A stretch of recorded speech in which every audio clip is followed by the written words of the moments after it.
Good morning, ladies and gentlemen, and welcome to Kelmer and the 2015 South Winneshiek Wrestling Invitational on KDCRadio.com. My name is Darren Swinson alongside Dave Omdahl. We're just underway with competition with 10 teams here today. You do have some pigtail matches going on right now. And we got a couple going on right now at 145 pounds, one involving a Decorah wrestler, Jared Kerr of North Fayette Valley, with the 2-0 lead on Blake Courtney of Decorah. And right now it's 0-0 on the mat to our right between Nathan Benzing and Ted Hilgerson of Elkader Central. Dave, you look at the field here, 10 teams today, some quality competition. This Southwind tournament has become a pretty good early season tournament. Yes, it is, with these 10 teams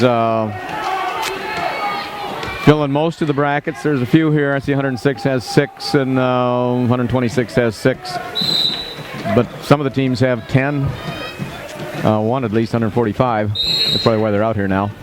And 2 pigtail matches going on here at 145 pounds. 1 minute left in the first period between Kerr and Courtney. Courtney looking for his first win of the season. He just got an escape and makes it 2-1. Still scoreless between Benzing and Hilgerson at 145. And 10 teams here today. Osage, St. Ansgar, Waukon, Elkader Central, Turkey Valley, North Fayette Valley, Decorah, Southwind, of course, the host school, Denver, Tripola, and New Hampton all here today. A takedown here for Jared Kerr of North Fayette Valley, and he leads 4-1. It's still scoreless between Benzing and Hilgerson at 145. We'll talk about the rest of the brackets as we go here today. Decorah wrestling without Philip Eady today. He is down with a little bit of an illness, so he is not wrestling at 106. In fact, New Hampton, the only school with all 14 weight classes full today. New Hampton entering this tournament last year, and they were crowned the champions as Blake Courtney on his back, and 3 back points awarded to Jared Kerr, and it's a 7-1 lead for Kerr. Kerr from North Fayette Valley, 2-2 record, and a senior. Blake, a sophomore. And it's 0-0 between Benzing and Hilgerson at 145 pounds. We're just underway. Glad you're with us here at KDCRadio.com all day, and we will have coverage all day here from the Southwind Wrestling Invitational. Courtney starting in the down position. Benzing starting in the down position as well. And Benzing with no record, a junior, and Ted Hilgerson, Elkader, to win the 6 Nosses, also a junior. The winner of the Kerr-Courtney match will face Jacob Ling of Southwind, the 3 seed, and then the Benzing-Hilgerson winner will face Cale Reichs, pretty tough sophomore for Turkey Valley. He is 7-3 on the season. Courtney in trouble over there on the gray mat as he is on his back once again. And now Hilgerson has Benzing on his back, and Hilgerson's going to get the fall. Looks like it. Hilgerson, nice job of jumping over when Courtney tried to stick his arm through, and he's got the fall. And then Kerr just got the fall over at 100. And Kerr was the 3 seed. Yep. And so the next match will be Jacob Ling from Southwind, 4-2 record junior.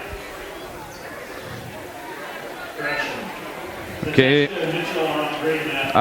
Let's move on to 160 pounds. Isaiah Mitchell of Decorah, Josh Shatetska of Turkey Valley going to be wrestling in a pigtail match at 160 pounds. Vesteka 0-0 and a sophomore. Isaiah 6-4 junior. And Isaiah Mitchell's right in on a double. In deep, puts him down right on his back, but Vesteka comes out of it. 2-0 lead for Mitchell over there, and on the other mat it'll be Aaron Holt of Elkader Central and Jordan Haben of Denver Tripola. Mitchell got Vesteka stretched out on his belly, trying to get an arm up over the back. Can't get it out from underneath him, but he's got it riding hard with wrist control. Isaiah off to a decent start this year at 6-4.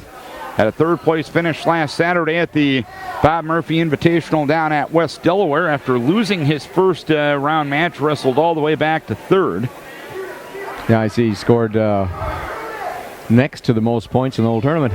Yep. But that's what can happen when you wrestle back that far. Isaiah with the arm up on the back. Got a hammer lock.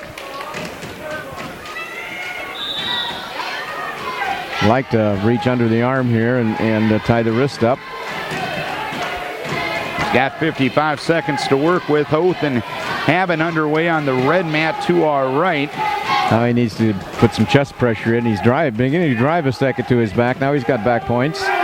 Got good position. Still tied up in the leg, though. He's got to get out of the leg and over the head a little more. No reason for him to be over that leg. That's keeping him from moving up around the head. Trying to kind of kick out of it. A second trying to hold that leg there. He's kind of... Then he's got the fall anyway. So Isaiah Mitchell, winner by fall. In a minute 35, and Lane Schnelly of Southwind will be his next opponent.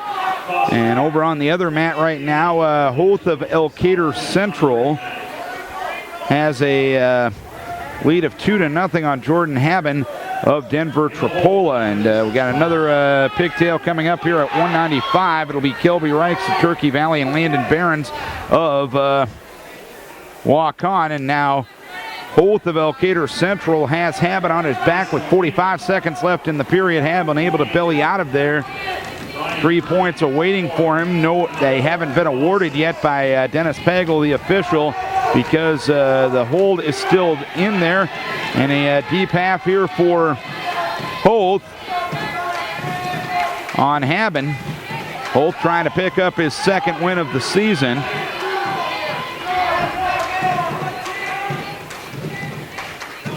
.16 seconds left here in the period.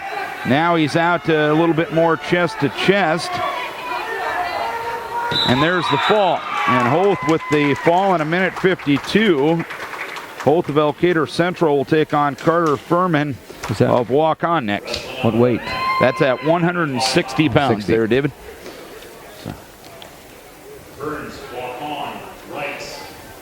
And 195, it'll be Burns of Waukon and Reichs of Turkey Valley. And I believe there's only one more pigtail match, and that's going to happen here at 195. So then we'll be down to an 8-man bracket. Yep. And so 4 weight classes completely, or 3 weight classes completely full today, 45, 60, and 95. It should be Garrett Koster of St. Ansgar and Landers Kabosik of Southwind. Kabosik, the number 2 seed. So they're just trying to find the wrestlers on track wrestling right now to allow the computer program to move forward. So getting some help from the head table on both end of things. Technology is a wonderful thing, but it does cause sometimes momentary delays. But nonetheless, the fact that you do have track wrestling, it makes anyone in the world able to follow these matches. And overall, it's, I think, been a good thing for wrestling here in the state of Iowa. And I guess from my perspective, I'd go in the morning trying to look for wrestling scores. And with due respect to the great people in this sport, wrestling coaches are notoriously haven't been very good over the years at reporting scores. Yeah. And sometimes that job is handed off to managers, you know. Exactly. And with track wrestling, if there's a wrestling duel the night before that people in the morning want to hear a result of, I'm going to have the result. And if it's not on the air, it's my fault instead of anybody else's. So I think overall it's been a very good thing, the state requiring all competitions in the state of Iowa to be on track wrestling. So I think they're going to flip-flop mats here because I think the head table that sends the bout card to a computer sent it to one mat instead of the other. So we're going to be underway here with Landon Burns of Waukon and Kelby Reichs of Turkey Valley. The winner of that one will get the top seed, Isaac Schiedenhelm of Denver Tripola at 195. So we're underway here at 195 on the pigtail end of things. Darren Swenson, Dave Omdahl, glad you're with us on KDECradio.com for our coverage today of the South Winneshiek Wrestling Invitational. Talking to some people, there wasn't pretty much any controversy. The other mat now underway. Should be there. Goodness sakes, Southwind took the St. Ansgar wrestler down and Already wrapped up by both legs, but he didn't get his 2 points. In deep on a leg is Kelby Reichs. He's going to circle around and get the takedown with 1:10 left here in the first period. Reichs of Turkey Valley with a 2-0 lead on Landon Burns of Walk-On. Nice slide by South Wind here on the gray mat, and he's got the St. Ansgar boy on his back, getting back points. And him pretty tight. He's up over the head. Now he moves out completely over the head. Then he's got the fall. And Landers Kabosik moves on in a 32-second fall over Garrett Koster of St. Ansgar. 2-0 lead for Kelby Reichs.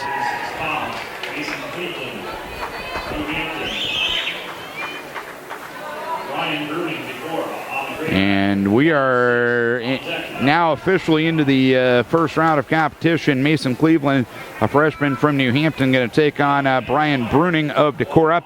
And Bruning wrestling at 106 today for Philip Eady, who's down with a little bit of an illness.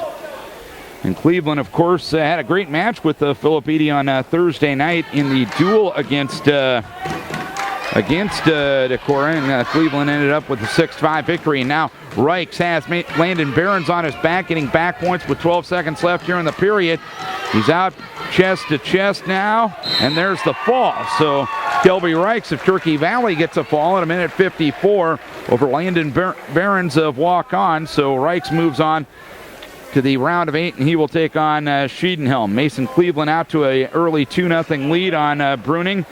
And he's got a wing and a wrist in. He's got the arm up on the back. He couldn't make it work the first time. He does, though, have 2 points waiting for him, and 2 back points awarded to Cleveland. It's a 4-0 lead at 106 pounds. I'm going to mention that Myron Bruning is a little small for 106. Oh, I don't think he's... That might be an understatement. I don't think, he's way small for 106. But he's got a chance to come out here and wrestle in a tournament and, maybe even score some points.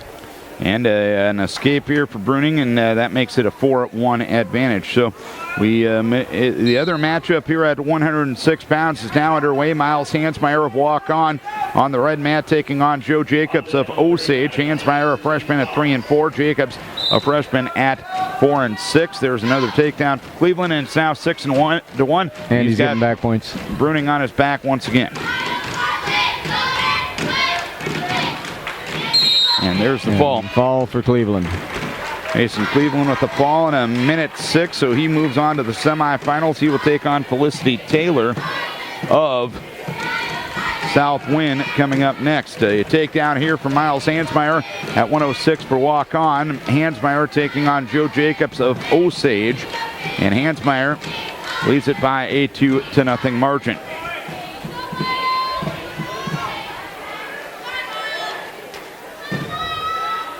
In fact, how big of a early season tournament is this? You got the executive director of the Iowa High School Athletic Association here today, Alan Bestie. Oh, is that right?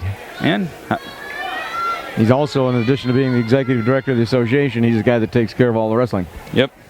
He's done that ever since taking over for David Hardy a few years ago. A couple of back points awarded to Miles Hansmeyer right now, and it's a 4-0 lead for Miles Hansmeyer, the freshman from Walk-On. Hansmeyer, a kid with a 500 record as a freshman, but I know we've touched on this many times. You look at this part of the state, these lower weight classes, it's pretty much a murderer's row. Yeah, 106 was a tough weight last year, and it hasn't got a whole lot easier this year. No. New Hampton, kind of Mason Cleveland's got an excellent wrestler there, and Kresko, another excellent wrestler. Vanderlick, of course, Philip Eady, part of the mix as well. Yep. Hansmeyer up by a 4-0 margin. Looking for that wing and a wrist as he's riding up top Joe Jacobs towards the end of the first period. And the first period will come to a close, and it's a 4-0 lead for Miles Hansmeyer of Walk-On. We're at 106 pounds. We had 6 pigtail matches, and we are now underway at 106 pounds. So neutral restart in this one at 106. Dwayne Luntvedt, Decorah, the official, doing a nice job as usual. Yep. Him and Travis Pike had the double duel between New Hampton and Owine and Decorah on Thursday night in Decorah. And that is an example of two really, really good officials. Yep.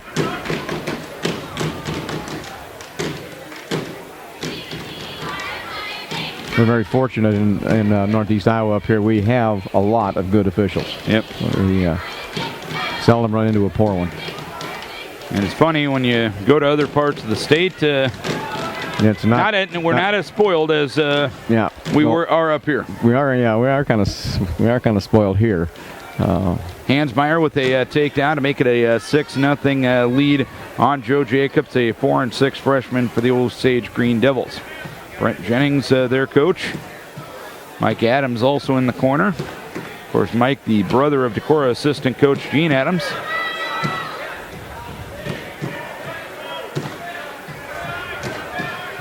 Riceville guy wearing the Green Devil uniform. Yeah.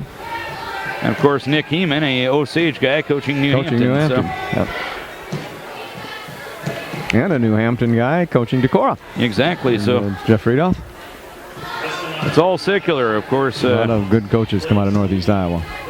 And the new coach of Turkey Valley this year, Shane Havenstride, who was a North Fayette Valley kid. Jacob Ellsburn, a Southwind kid, coaching Southwind as well. Warriors got off to a good start down at Wapsie Valley last Saturday as well. And it's just, yes, it remains a 6-0 lead here for Miles Hansmeyer of walk-on, leading Joe Jacobs of Osage.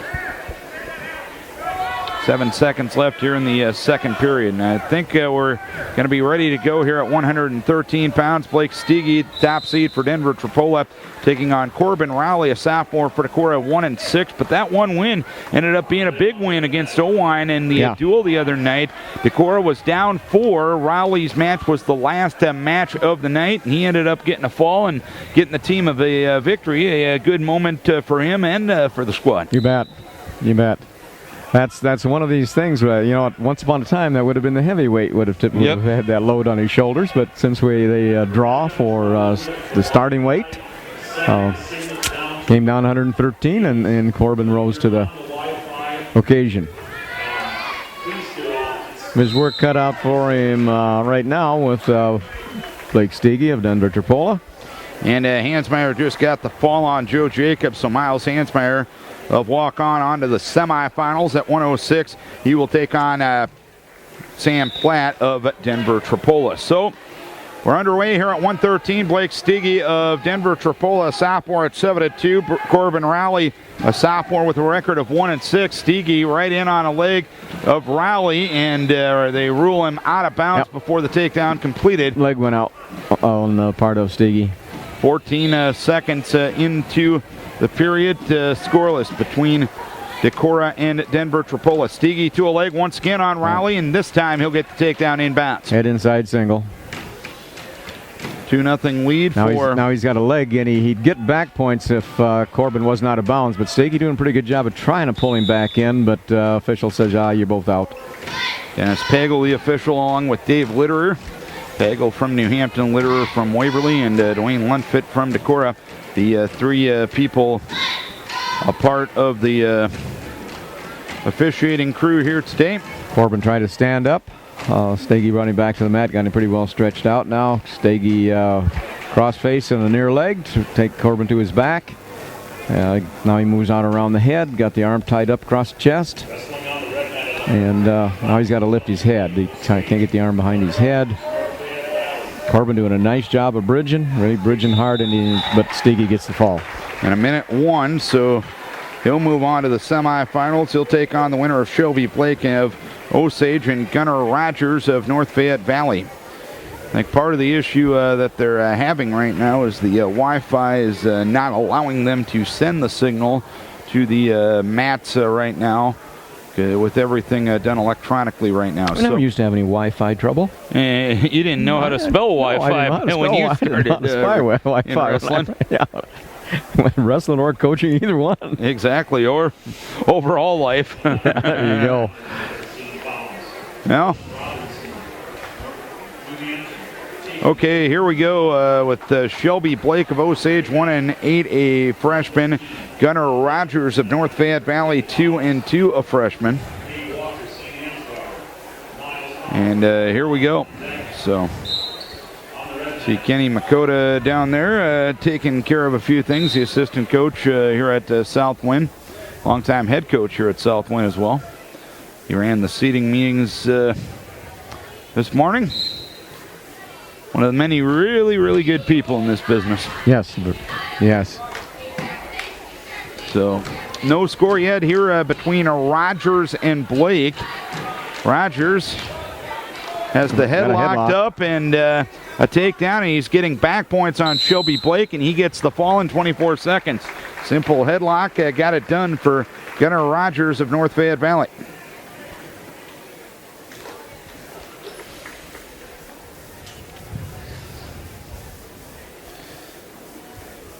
So a 24-second fall. You know, you'd think these computers, if they operate at the speed of light, that's 186,000 miles per second, we wouldn't have to wait this long, would we, Darren? Apparently, the head table to the mat is a little longer than it appears by the eye, shall we say. Apparently, in that case. Okay. Well, and it's that's why we like Evan Dave. He brings the scientific facts to the little trivia, table. Little trivia over the air here. Exactly. Anyway. You sure it's not 185,963 or something? Nope, 186. Yeah. So. Well, based on this Wi-Fi, it might be a little slower than that. But, I mean, and these things happen. I mean, wireless internet is an inexact science, as most people would know. Let's move on here. I believe we're at 113 pounds. This will be St. Ansgar. And walk-on, Miles Howe for walk-on, 6-1, a senior. And Gabe Walk for St. Ansgar, a sophomore with no record. And Miles Howe with a quick takedown there. Quick takedown. It's a 2-0 lead. St. Ansgar coached by Barry Kittleson. He got a plaque last weekend at St. Ansgar duels. 35 years in wrestling for Barry Kittleson. His son is the head coach at Perry High School. Yeah, and nice right up in the predicament too. You know, that's the family. And there's a quick fall for Miles Howe, and Howe with a 30-second fall. Of course, the local connection, Trevor Kittleson, the head coach at Perry. One of his junior high coaches is Shannon Klein of Decorah. Mm-hmm. Yep. And one of his assistant coaches is Michael Hansen. Yep. Formerly of Decorah. And his 106-pounder this year, Caleb Olenzak. A lot of Decorah connections there in Perry. No doubt about it. So, but that's a cool thing. Of course, Barry's daughter, Kelsey, an All-American softball player for Luther a few years ago. So. Yep. Yeah, in fact, Michael Hansen was the last wrestler Roger and I coached at the state tournament and finals. Yep. And I believe he lost to Trent Paulson in the finals, or Brandon Mason, I think. Or Brandon Mason. Oh, from Council Bluffs. Council Bluffs, yeah. Council Bluffs Jefferson, or no. Council Bluffs Lincoln? Or no, it's the one that's outside of Council Bluffs, actually. Lewis Central. Lewis Central, there you go. Yeah, you put our Brandon Mason, Lewis Central. Now we've got Robinson from New Hampton out here, deep in on the leg on Bullerman from Southwind, and he's got the takedown. Dylan Jr. Undefeated right now, and on a suicide cradle there, rolled across his own shoulders, but rolled across fast enough, didn't get any points. He's riding tough with the wrist and the waist. Now he reaches in through the crotch. Now he breaks Bullerman down to the mat. And reaches back through the crate, looking for a ball and chain. He was looking for, but Bullerman did a pretty good job of keeping his arm away. Dylan Robinson, part of the plethora of riches that the Chickasaws have in the low part of their lineup. Yeah, they're tough in the lower weights. Now he's rolled through with that wrist, and he got two back, but he lost it, and Bullerman came out facing him and get a point. little bit of a danger there. He was. Yeah, he was. Of a defensive fall as Bullerman goes in on a shot, but Robinson able to stuff the head. He's trying to circle around. Bullerman reaches for that leg, trying to stop the momentum, but Robinson able to cover and get the takedown to make it a 6-1 lead for Robinson with 40 seconds left here in the first period. He's still riding the wrist really tough. Got Bullerman broken down. Now he doesn't have anything there. Still got the wrist tied up. He's reaching in for a ball and chain. Didn't get it. Now he's trying to put the wrist up on the back. Bullerman doing a heck of a job of trying to keep it underneath him. Nope, didn't get it. Bullerman comes up to his hands and knees. Looks like you got a match coming up there, Darren. Yep, this will be at 120 pounds. This will be Noah Fye of New Hampton, third place in the state a year ago. He gets a quick takedown on Andrea Sherbraun of Elkader Central, and Fye has the arms tied up, trying for a tilt, gets 2 quick back points, and Noah up by a 4-0 margin. Robinson did get a waist and wrist tilt and two back points out of it to lead 8-1 now. Starting the second period, both on their feet. Couple more back points coming for Noah Fye right now. Fye, 8-0 sophomore, and he has Sherbraun on his back once again. Sherbraun trying to bridge out of it, but Noah with some pretty good chest pressure, and Noah Fye gets a 40-second fall here at 120 pounds. And we've got Bullerman with a takedown, or excuse me, Robinson with a takedown. Still riding the wrist, now trying to pick up an ankle. Peyton Bullerman doing a good job of fighting off. There's no question that Dylan Robinson's far the superior wrestler. Now use that tight waist tilt to put Bullerman on his back. Referee official Pagel has got, I think, a count of 2. See when he holds him up. Nope, 3. He got a 5 count. Bullerman back on his belly now. Robinson still, now he's got a wrist up on the back. Now he comes around. Gonna reach, trying to reach back. Now he's just drives in chest to chest, and he's got Bullerman on his back again, and he gets a fall. Robinson of New Hampton, fall in the second period over Peyton Bullerman. Robinson with the fall in 3:08, so Bullerman to the backside of the bracket, and Robinson will take on Miles Howe of Walk On in the semifinals. Just we talked about this low part of the lineup for New Hampton. Their overall record, just looking at the wrestlers through 152 pounds right now, and we'll add that up with through 160 pounds. New Hampton's overall record for those that group coming into today is 64-3. That's pretty good. They are not bad. They are tough in the lower weights, and you could also make the argument they're pretty darn good middle weights. I mean, they probably have some growth to do up top, but at the same time, but they fill the weights. So they do. So a lot of times they'll run into a team that won't have those upper weights, and so they'll get some free points out of them. So yeah, you got kids in every weight, and you got such studs in the lower weights. Yeah. You're going to win a lot of dual meets, and you're going to place high in a lot of tournaments. And the thing of it is, I talked to their assistant coach, Tom Fye, a little bit the other night. They've got some room to grow at 195, also at 220 and 285. I mean, their 285-pounder is a freshman that played basketball in junior high and that had never wrestled before. And he's not big. And no. And but the fact that you can put somebody out there and not give up 6 and maybe give up 4, maybe just 3. give up 3 in a situation like that, that's the type of stuff that eventually wins you a duel. That's right.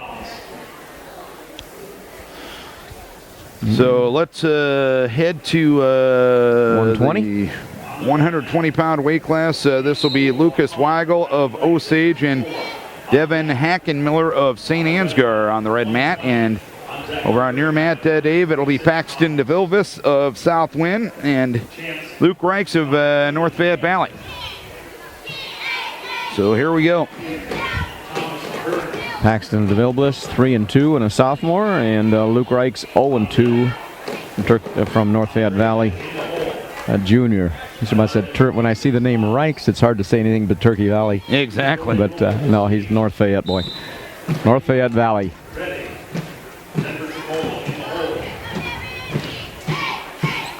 And they're both fighting for position in the middle of the mat. There we go. Reich's in on a hit inside single, and he's got the 2. Reich's looking for his first win of the year. DeVille Bliss bellies out, comes back to his feet. And a takedown here for Osage's Weigel on the red mat. Reichs returns DeVille Bliss to the mat. DeVille Bliss, pretty good job of coming up.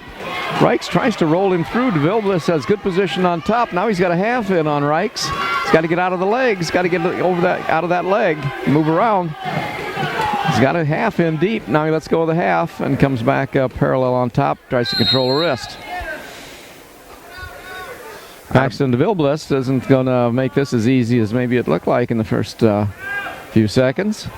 A 2-0 lead on a restart with 40 seconds left here at 120 for Lucas Weigel of Osage and Devin Hackenmiller of St. Ansgar as well. Now we've got Paxton DeVille Bliss with a leg in. Right, kind of a crossbody ride. Now he's looking for a spladle. He's over on the other leg. Going to try to bring Reichs to his back, and he has. He's got that spladle in, and I don't know if he'll pin him there or not. He's kind of too far up on DeVille Bliss' chest to get the fall, but he's getting back points. He's got the 3 now. He's still in that spladle position. Now he lost the leg, but he comes back up on top. Doesn't lose completely. First period over with here at 120. Weigel of Osage leading Hackenmiller of St. Ansgar by a 2-1 margin. Of course, when you see the name DeVille in a Southwind uniform, you think, yeah, this kid has a pinning combination or two. Yeah, with good credentials. No doubt. Some good stock. He defers. DeVille Bliss defers. And Luke Reichs doesn't want any part of being under him. So he's going to take his neutral. Where he had his success first period. Try to be up there again. See if he can get another takedown. A 2-1 lead yet for Weigel. He starts in the down position in the second period. Parallel ride for Hackenmiller right now, trying to hook up a wrist. Hasn't been able to do so here. Does have a leg in. That doesn't work, so he'll try something else. He works a little 2-on-1. That doesn't work as well. Over on this mat, Reichs has double underhooks right now. Tries to step across for a trip. Doesn't get it. He really extended his body when he stepped in, and Paxton DeVille Bliss came out on top for a 7-2 lead right at the edge of the mat. Looks like maybe Luke Reichs a little sore knee. But he comes up, goes back to the center of the mat, and he'll start down. Weigel still leading for Osage on a Hackenmiller 2-1 with 48 seconds left in the period. Reich stand up here. DeVille Bliss takes him back to the mat. Now he's got a cradle in. Now Reichs breaks the cradle.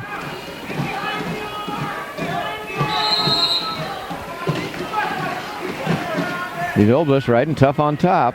That's a good position for him. And when it's his choice, I would think he would take top. We'll see what the Southwind coaches tell him to do. There's 47 seconds left in this period. He's again riding with a wrist and a half. Now Reichs moves into a sit position. Here's an escape for Hackenmiller to make it an escape for Weigel to make it 3-1 with 17 seconds left here in period number 2. Reichs tried to sit out, but DeVille Bliss followed him around nicely. Still on top of us, holding a 7-2 lead. Out of bounds, they go over here with 3.1 seconds left in the second period. Weigel of Osage leading Hackenmiller of St. Ansgar by a 3-1 margin. DeVille Bliss working real hard to get that arm up on his Reich's back, but Reichs takes the wrist away, trying to control the hands now. Third period, we go over here with Weigel leading by a 3-1 margin. Hackenmiller will start down. Oh, goodness. It's third period now with DeVille Bliss leading 7-2, and they put him underneath. I'll never figure that out. You can see what he does on top. So if Reichs would have got a reverse, it'd just been 7-4. Now DeVille Bliss stood up. Reichs took him back to the mat. DeVille up on his feet again. Now DeVille is trying to work a sweat, trying to turn into Reichs. Reichs is pretty much on his back. Reichs still has a wrist, but DeVille forces him to his back, and he's getting there for all points. So I guess it was okay to take down. Yeah. 3-1 lead for Weigel, riding Hackenmiller with 1:40 left in the third period, and DeVille just gets the fall. And we get a fall here.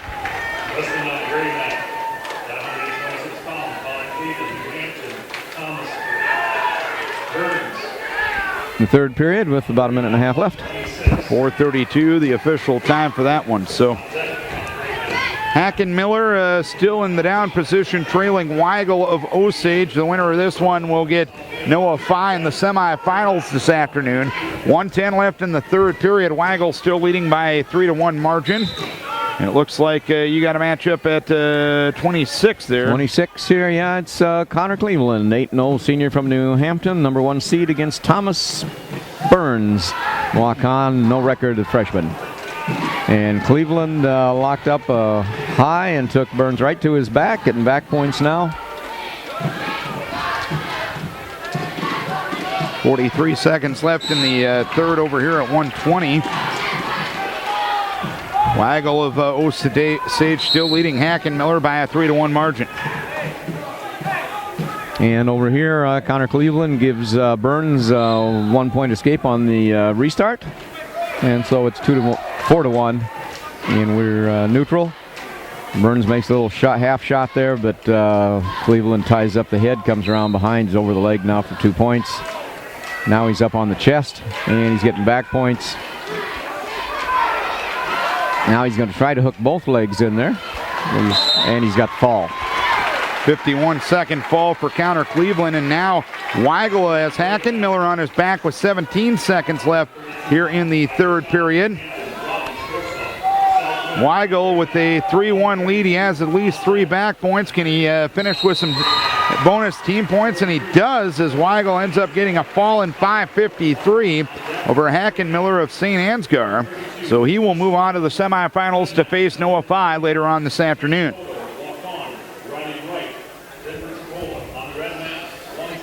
I believe we've got one more to go here at 1:20, and that will be Chance Cota of Walk-On, a junior at 0-4, and Riley Wright of Denver Tripola, a freshman at 7-2. It looks like, I believe you will have Shattuck of New Hampton and Rodney Schwartzoff of South Wind at 132 pounds. Quick takedown for Riley Wright over here, and he has a 2-0 advantage. He's got the leg in with the tilt going on with Wright. He has 3 at back points at least. Now let's go to the leg, ties up the arms, putting pressure on the chest. He has Cota on his back right now, and there's the fall, a 33-second fall for Wright of Denver Tripola on Cota of Walk-On. So Wright moves on to the semifinals to face Paxton DeVilvis later on this afternoon. On the gray mat here, Schwartzoff from Southwind took a shot from too far away against Tyler Shattuck, and Shattuck took him to the mat. Schwartzoff's fighting hard to get to his feet. Shattuck trying to crank him back down to the mat. These guys that are up behind in a standing position know they gotta really make an effort to take that guy down and get him to the mat, or the official will call him for stalling. And in this case, Tyler Shattuck takes Rodney Schwartzoff back to the mat. We're at 126 pounds. It's Brody Roll of Osage and Teven Redding of Denver Tripola. Redding at 4-3, a senior. Roll at 5-6, a freshman. We're going to go neutral again as they come back to the center. Tyler Shattuck just tells a official Luntfit, put him up. I'll take him down again. And so the score is actually, well, it says 2-1 up there, but it should be probably 4-2. He's done it twice. Both boys head to head in the center of the mat. Reaching for a shot here is Reddick.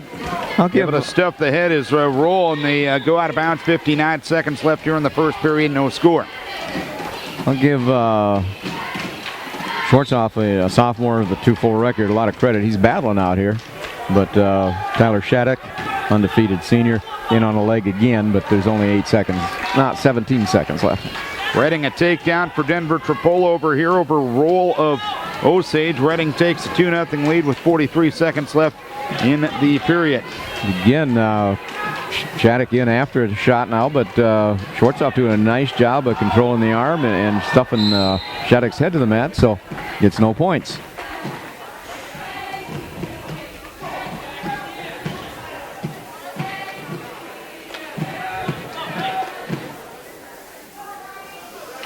And Shattuck will choose down.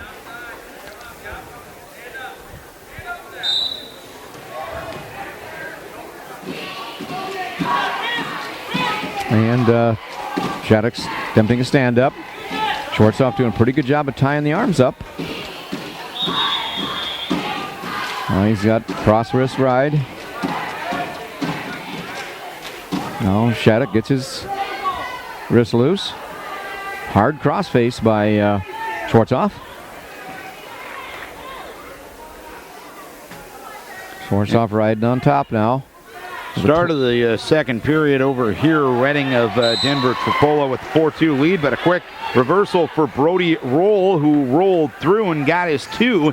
And it's now 4-2 Reading with 1:45 left in the second period.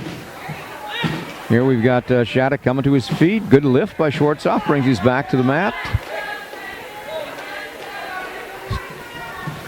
Rodney Shortstop riding tough here on top. Really keeps that arm tied up with that cross wrist ride. Now he's broke loose and Shattuck gets a 1-point escape.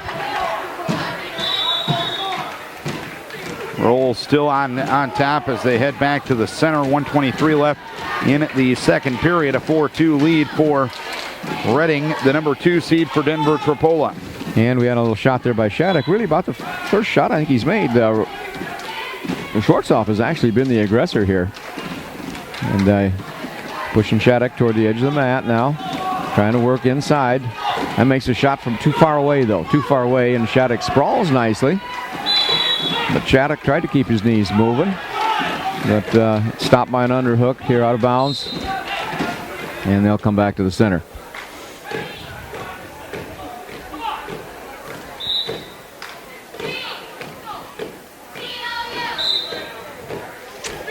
And 1 minute left here in the second period. Reading in the down position, still trailing 2-0. And now a little bit of a guillotine attempt from Reading.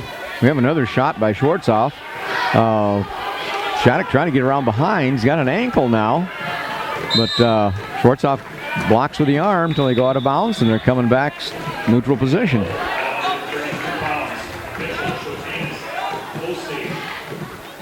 .2 seconds left in the second period in the quarters here at 1:26. Reading still in the down position, but leading 4-2. Shattuck made a shot there. Shortstop sprawled, and they're going to go into the third period. Scoreboard says 3-1. Shortstop tries a switch. Shattuck blocks it. Shortstop comes right back to his feet. Puts 2 moves together. Now he's working for hand control. Shattuck has got the arm tied up pretty good, brings him back to the mat. Shattuck on his knees, now he goes down to his belly. Nice roll through tilt there with the trapped arm and a waist. Looks like he's got 2 so far. And the period comes to a close over here at 126 pounds. Tevin Reading of Denver Trapolo still leading Brody Roll of Osage 4-2, and Roll will choose neutral to start the third period. Shattuck has got a crossface now on Rodney Shortstop. Down to the side. Now Shortstop moves back to his knees. Shattuck breaks him back down again. A minute left, third period. 1:33 left here in the third period here as Roll took neutral but hasn't taken a shot yet in this period. Now we've got a roll through tilt there on the part of Shattuck, and he's got two more. 40 seconds left here in the third. It's at 7-1. Over there, 7-1 the score, as Dave just mentioned. 1:10 left here in the third. Here is Redding. Just gets a stall warning on him as Roll continues to wrestle. Boy, that's a dangerous move that Shattuck tries as he rolls through on that tight waist and the wrist tilt. 58 seconds left in the period here. Roll has not been able to get in on a shot. Now Redding reaches for a shot, but Roll able to stuff the head. Roll trying to circle around, but Redding throws him, and a takedown is made, but out of bounds. And we've got Tyler Shattuck at 132 defeating Rodney Schwartzoff by a score of 10-2, major decision. Good match going on here between Redding and Roll in the quarters here at 126. Roll in on a shot, but Redding able to get to the underhooks. Now reaches for a shot of his own. He stuffs the head. He has Roll on the mat, but Roll able to get back to his feet. 20 seconds left here in the period. Roll reaches for a double, but Shattuck with control of the arm, trying to stuff the head once again. 14 seconds left in the period. And Roll able to step through. He got rid of that arm and covers up Redding to tie it up with 5 seconds left in the third period. It's a 4-4 score, and they go out of bounds with 1.3 seconds left in the third period. And we are 1.3 seconds away from our first overtime of the day. That's really unusual there, because if you look at this, Redding is the number 2 seed, and Roll comes in probably unseeded, but he actually got the 8th draw. So, and 0-0, but you look at the records, one's 4-3, one's 5-6, so yeah, probably outside of Connor Cleveland in that weight class. Nobody outstanding. Everyone else perhaps was a crapshoot. And maybe Rodney Schwartzoff should have been seated somewhere else, because I think he gave. And Redding gets a takedown to win it by a 6-4 margin in overtime. Now that's 32. I'm sorry. We got another match, 32. We got Brody Bruce from St. Ansgar, no record, and a junior against Colin Cota from Waukon, 2-5, a senior. And Bruce gets the takedown right off the bat here in about 30 seconds. Brendan Lovestoon of Decorah and Noel Reinhardt of Elkader taking on one another at 132 pounds right now. Lovestoon went 0-2 the other night, but did get a fall in his first varsity match, albeit a defensive fall against Caledonia on Tuesday night. End of a busy week for the Decorah wrestlers. They had the duel at Caledonia on Tuesday night, and then a double duel, New Hampton and Owine, on Thursday night. And then this Southwind tournament here today, and the Decorah junior varsity kids are down at Union today, I believe. Yeah, LaPorte City. Yep. That's a good JV tournament. It's a good tournament.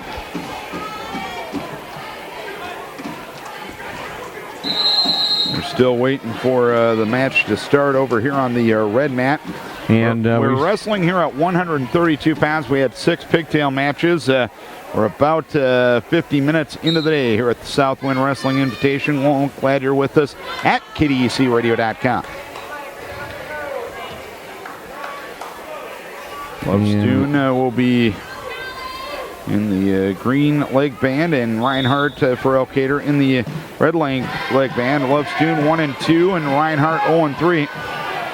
Reinhardt reaches for a shot, but Lovestoon able to break the leg grip. He circles around after stepping ahead and getting the takedown, and Brendan up by a 2-0 margin. We've still got it says 2-1 up there in the scoreboard, but I think it's 2-0. Brody Bruce over Colin Cotta. Bruce got the takedown.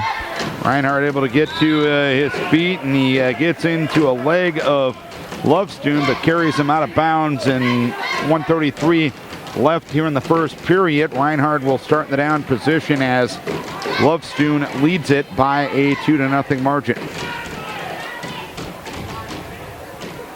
We're in the quarters here at 1:32, and a caution going to take place on Lovestoon.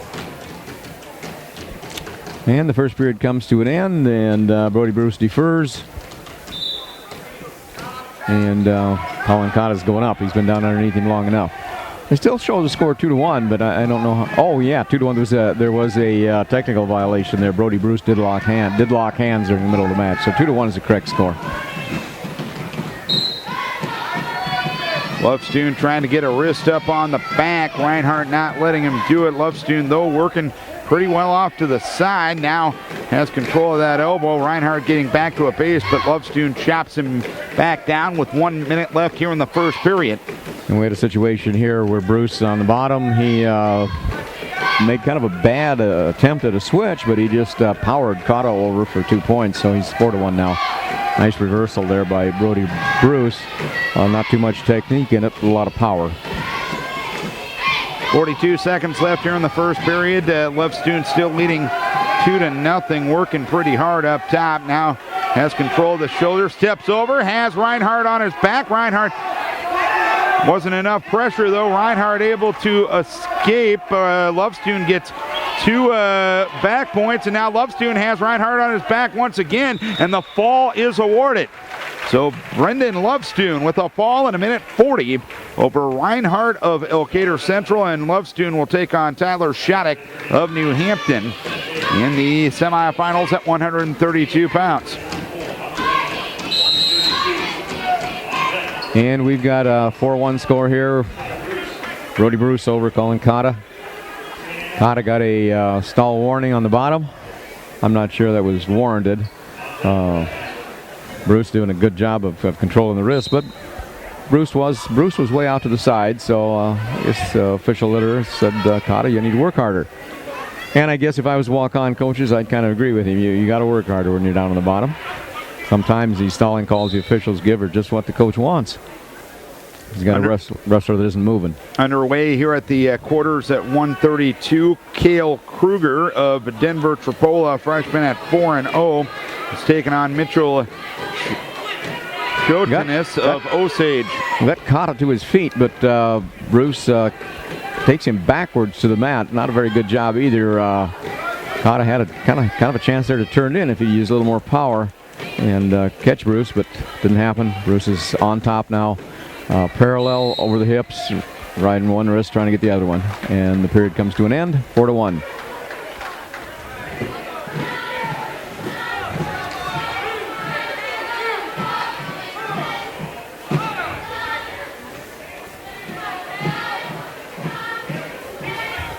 And we'll start here with Colin Cotta on top. Bruce makes a stand up, reaches back for a leg. Cotta pulls him back. And now Kruger has Shanitis on his back, and Kruger is going to complete the fall. Cale Kruger from Denver Tripola moves on to the semifinals with a fall in 103 over Shanitis of Osage.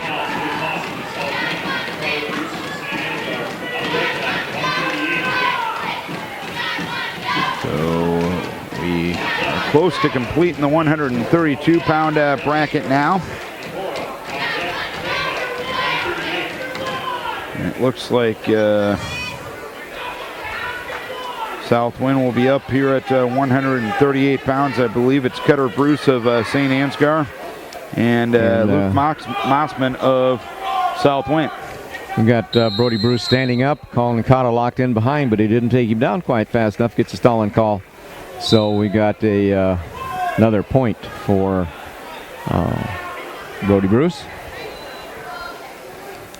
Underway here at 138 pounds, Luke Mossman of Southwind and Cutter Bruce of St. Ansgar scoreless, just underway in this one. Bruce comes to his feet, tries to turn in, grab a leg. They go out of bounds. Cotta's still hanging on pretty high, doesn't have a leg lock, but they go out of bounds, and they'll come back to the middle. No score here between Mossman and Cutter Bruce. Mossman in on a shot. Bruce able to counter, getting to the leg, but Mossman able to stuff that head. Bruce back to his feet. Mossman now reaching for a shot. Can't make anything of it with 1:05 left here in the first period. Now we've got Cotta to his feet, moved out front. They go out of bounds. That should be 1 point. Yeah, now it makes it 6-1. Brody Bruce over Colin Cotta.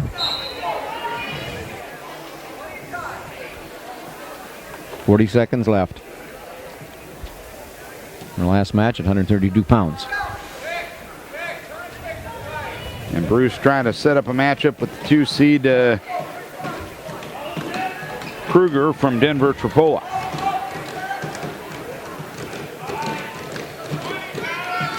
And Cutter Bruce with a 2-0 lead here on Luke Mospin of Southwind. That's that's our first quarterfinal matchup here at 138 pounds. Looking at 7 seconds left. Looks like Brody Bruce, St. Ansgar moves on.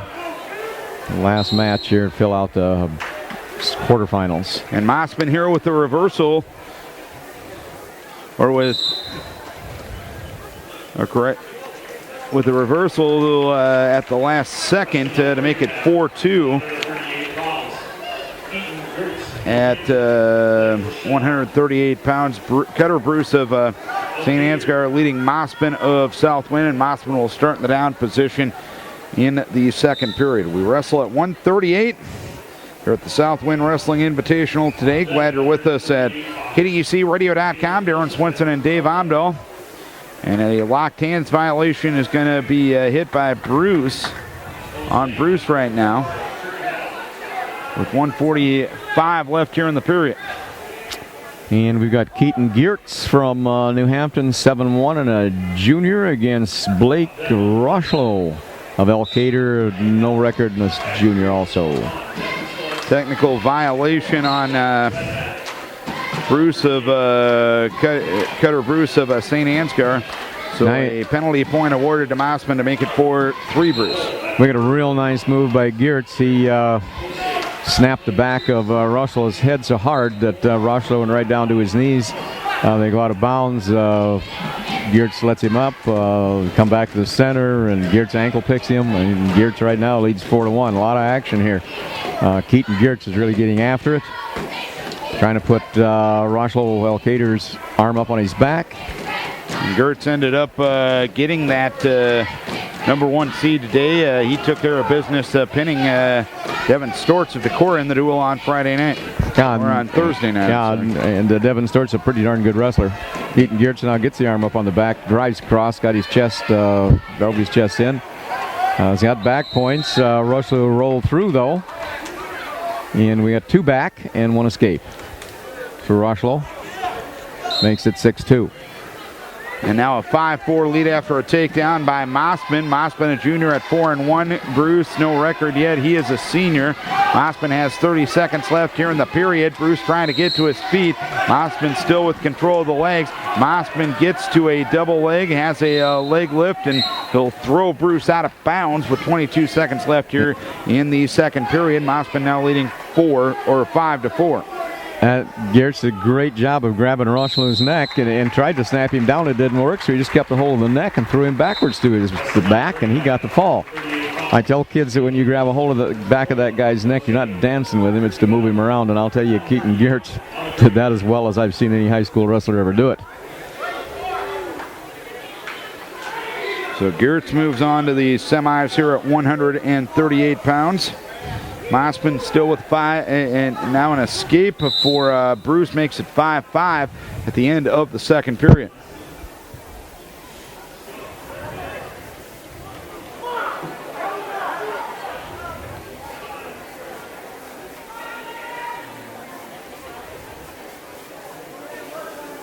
I'm waiting for the next matchup here at 138. Looks like it's going to be Jose Tenero Lul of Turkey Valley and Caleb Wilson of Denver Tripola. Wilson, a sophomore, the 7-2 record. Tenero Lula, Turkey Valley 0-7, and a freshman. Blood time over here with Cutter Bruce. The blood is clotted as we start the third period, and it's going to be 5-5 between Mospin and Bruce by his choice will start in the down position. And here we got both boys tied up here.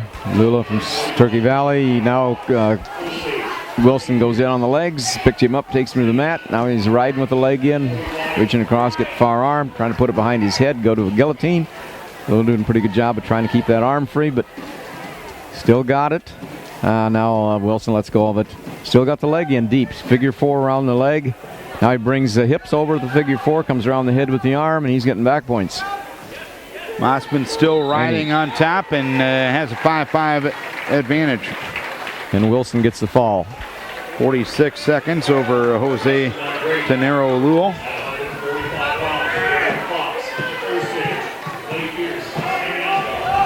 Bruce able to get to his feet here, and he does get the escape. He has 2 legs, 2 arms around a double leg in on Mossman, but Mossman trying to whiz her out of it. Mossman able to get back to his feet. 55 seconds left here in the 3rd period. You got a pretty exciting match there, Darren. And Mossman now working off to the side. Bruce cutting toward, reaching for the leg. No control either way yet. 40 seconds left here in the 3rd period. Mossman has control of the far ankle of Bruce. They're nearing the edge of the mat. They go out of bounds with 32 seconds left here in the 3rd period. Bruce leading by a 6-5 margin. Exciting match here at 138. We're starting at 145. You got Derek Fox, Osage, number 1 seed, 8-3 record, junior, against Clay Pierce from St. Ansgar, no record in a junior. Fox has taken Pierce down, come up around the head, trying to get back points, doesn't get it.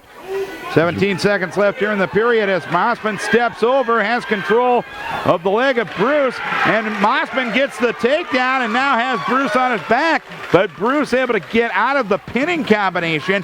4 seconds left in the period, and now Mossman is getting back points. He'll get 2 back points and come from behind fashion. Luke Mossman of South Wind wins 9-6 over Cutter Bruce of St. Ansgar. Exciting match there at 138.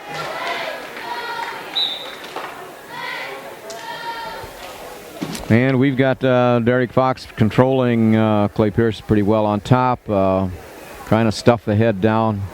Got 1 leg in and a power half on the other, quarter Nelson on the other side. And now he drops over to the other side, slips in a half. Got Pierce on his back. Pierce from St. Ansgar. And coming up here at 138, Devin Stortz will have his first match of the day. So he will take on Max Schwartz of Walk On. And Fox takes care of business over on your mat, David. Yeah, as soon as he's got his arm out from underneath Pierce's back, while he got his shoulders down, fall was called. And it looks like Jared Kerr of North Fayette Valley, who had a pigtail win earlier today, he will take on Jacob Ling of South Wind in the final matchup here at 138, Devin Stortz and Max Schwartz. Stortz suffered his 2nd loss of the season to the top seed Keaton Gertz the other night. Other loss to an Assumption kid down at West Delaware last Saturday. Devin on the edge of the mat. Can't make anything work, and 26 seconds into the period, they go out of bounds.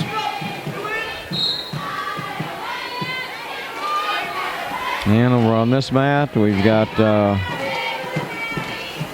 we have here North Fayette. It's Kerr and Ling. Just got a takedown. And that's at 45, Dave. And here's Devin Stortz, had a head in the side, able to break Schwartz down and get a takedown. Now Devin working off to the side, leading 2-0, 1:07 left here in the period. Devin trying to tie something up as Kerr has Ling on his back now. Yep. Devin looking for a far side cradle now. 58 seconds left, or 50 seconds, I should say, left here in the period. And Kerr from North Fayette, takedown and a near fall, leads 5, and he just let and Devin now has Schwartz on his back, and there's the fall. Got at the arm and able to get Schwartz onto his back. 1:21 for the fall for Devin Stortz, and he will move on to take on Caleb Wilson of Denver Tripola in the semifinals here at 138. And Kerr with another second takedown here. Jacob Ling on his back. Leading 10-1 right now. First period, 43 seconds to go. Cale Reichs of Turkey Valley is now up against Ted Hilgerson of Elkader Central. Reichs, the number 4 seed here at 145. And we've got Kerr from North Fayette on top. Trying to get some near fall points. Ling got back to his base.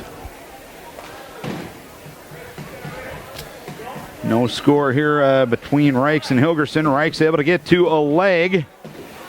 Gets Hilgerson's leg up in the air, tries to break him down. Hilgerson trying to whiz her out of it, but Reichs now with a good lift and returns Hilgerson to the mat with control, and a 2-0 lead for Cale Reichs. And now Hilgerson goes right into a switch, but Reichs able to counter that, and they'll ride each other out of bounds with 1:26 left in the first period. A 2-0 lead for Cale Reichs. And we start the second period here, 10-1. Kerr over Jacob Ling, south win. And Curtis takes down. No false start there was the other whistle. Good stand up on the part of Kerr. Fighting hand control. Hilgerson able to get to his feet, but Reichs gets to a double and rides him out. Still 2-0 lead for Cale Reichs at 1/3 with 1:13 left here in the first period. We had a real nice standing switch on the part of Kerr.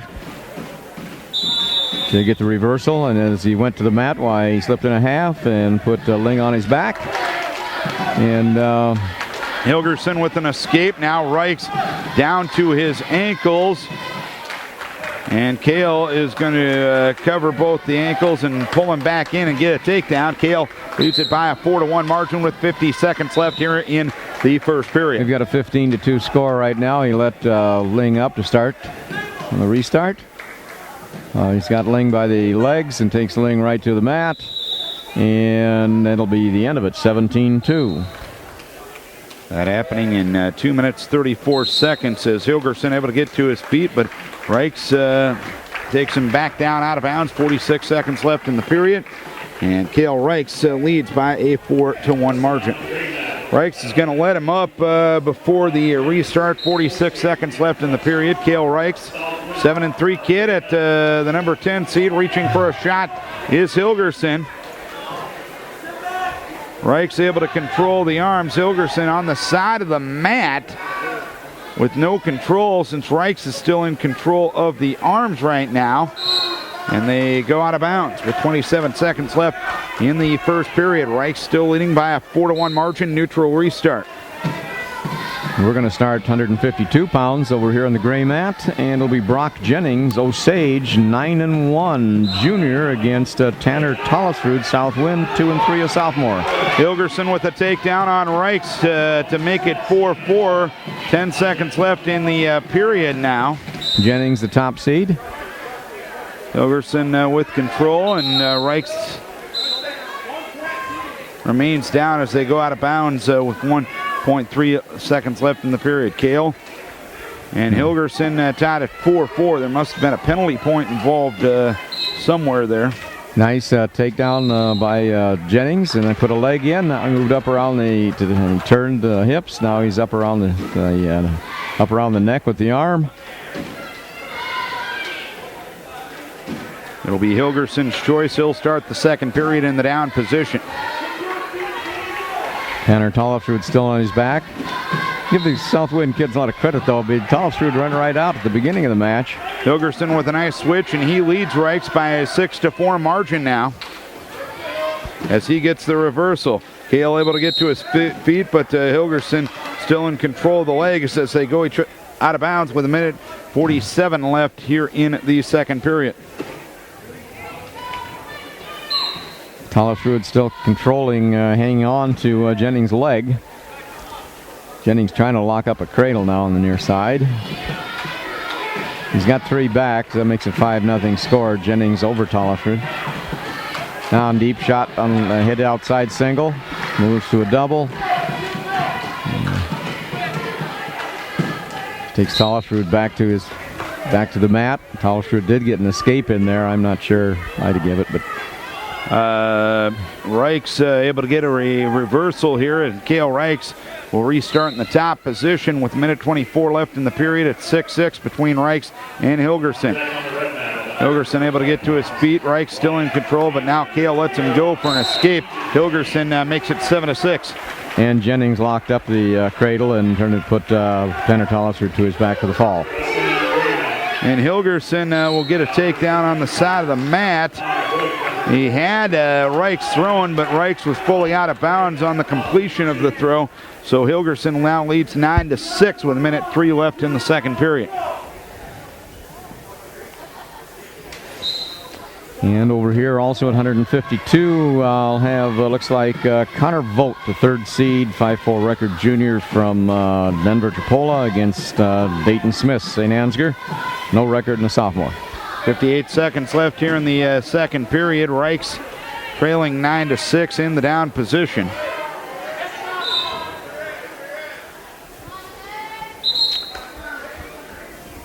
Shot here by Smith from St. Ansgar. From too far away, Vogt just backs out and back to the feet again. Working to the center of the mat. Vogt Smith another shot. Too far away, come back up, head to head.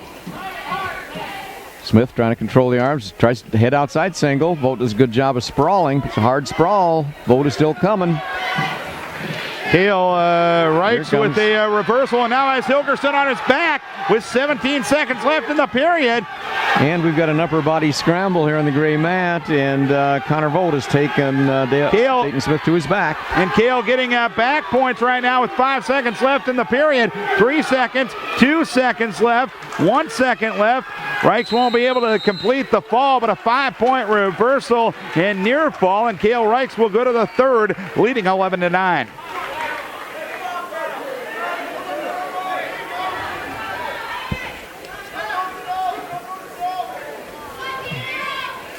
We're at 145 pounds. We've got Connor Vogt still on top of Dayton Smith on his back. He gets the fall. Vogt from Denver Tripola. And 1:25 getting the fall there. Reichs starting in the down position to start the third. It's going to be an 11-9 lead for Cale Reichs. He had a 5-point move on a reversal at the end of the second period to give himself the advantage. Reichs up to a tripod position, but Hilgerson still with the arm around the head. And an illegal hold is going to be called on Hilgerson.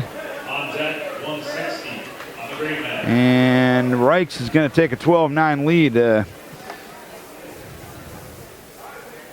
Hilgerson called for locking up the hands.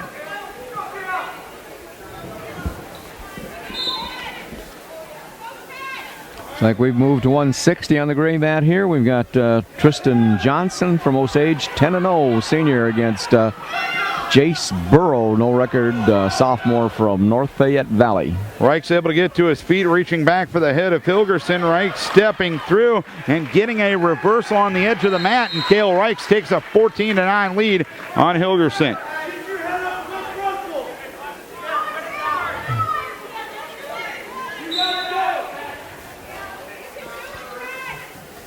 Johnson in on a low ankle shot, takes Burrow to his seat and covers him now on top. Got an arm, going to bring it behind the back, looking for a ball and chain tilt. 1:07 left here in the third period in the quarters here at 1:45. Johnson didn't get the ball and chain tilt. They go out of bounds. Hilgerson able to get to his feet, but Reichs with a mat return as they go out of bounds. 1:01 left here in the third period. Cale Reichs of Turkey Valley leading by a 14-9 margin. And Johnson says, let him up, put him on his feet. I did it once, I can do it again, and he's in deep on a leg, but Burrow, good job of hand control. Johnson can't get around behind him. Burrow has the head. Johnson keeps trying to come around behind, and they break loose, and there's no points. 47 seconds left of the period. Hilgerson able to get out, gets his escape. Reichs reaches back for the headlock, but it's not there. They go out of bounds. It'll be a neutral restart. 40 seconds left here in the third period. A 14-10 lead for Cale Reichs. You got Johnson trying to fireman's carry, but he let the tricep go. Oh, Burrow comes over the top of the head. Johnson moves around behind, and they roll out of bounds, and there will be no points. Score 2-1. Tristan Johnson Osage over Jace Burrow, North Fayette Valley. 21 seconds left here in the period here as Hilgerson gets a takedown on Reichs. It's 14-12 in a wild match over here. Reichs trying to step over and get a reversal. He does so. It's a 16-12 lead now for Cale Reichs with 8 seconds left here in the period. Reichs working off to the side. 2 seconds, 1 second, and Cale Reichs is going to move on to the semifinals this afternoon. Wild match, and Cale wins it by a 16-12 margin. And we've got blood time here on Tristan Johnson. And 50 seconds left in the first period. Score 2-1. Johnson ahead of Jace Burrow, North Fayette Valley. Oh, nice leg shot by Johnson. Burrow goes to the mat, but he bellies out nicely. Johnson's trying to looks like he's got control of both wrists now. And he lets go of the far one, trying to bring the near one up on the back. And over here on the red mat, Keegan Tengi of New Hampton and Ryan Matland of Denver Tripola underway here in the quarterfinals at 1:45. We've got Johnson now has thrown Burrow to his back. Burrow, nice job of latching on to Johnson's leg with his leg. Kind of keeps Johnson from getting out head to chest. And he's got the fall. And Johnson, Tristan Johnson at 60, winning that one in a minute 57. And here's Keegan Tengi with a takedown on Ryan Matlin, and now he has got Matlin on his back, and in 30 seconds, Tengi will move on to the semifinals with a fall.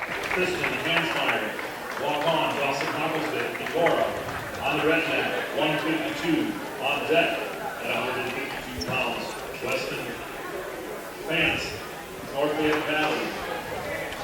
So, let's see. We got Isaiah Mitchell up here at 160 pounds. He won a pigtail match earlier today. He'll have Lane Schnelly of South Wind.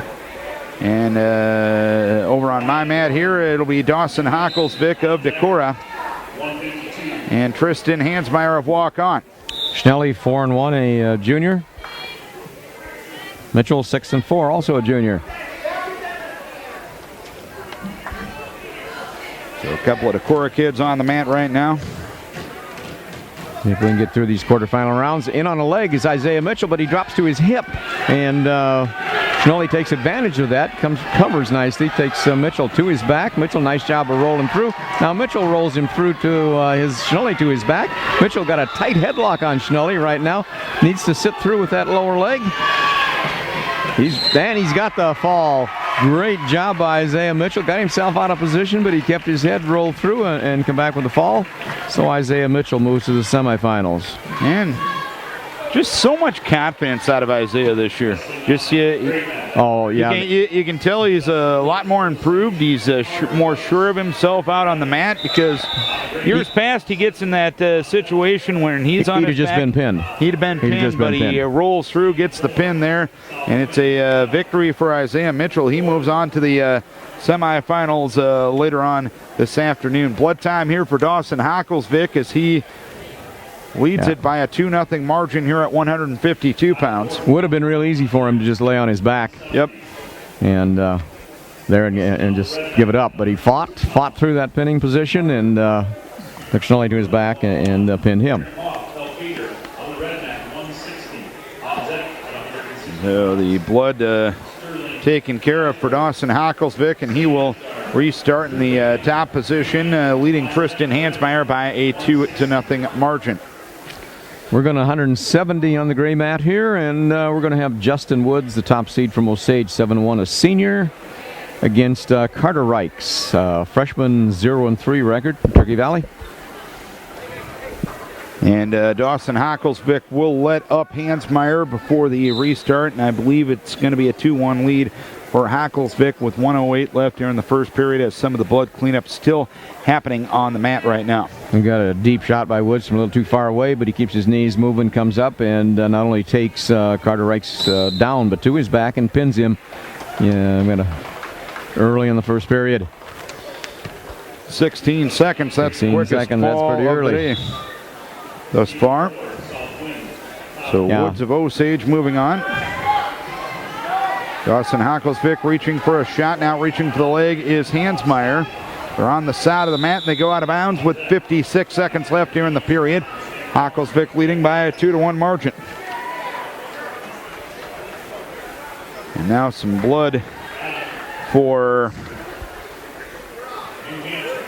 Hansmeyer. Hansmeyer. They had some blood time for Hocklesvik early on today, so Dawson. And I've got on the gray mat Stephen Moore, the number 3 seed from Southwind, 4-1 sophomore, against Kyle Gordon from Waukon, no record and a junior. Moore, the 3rd seed, is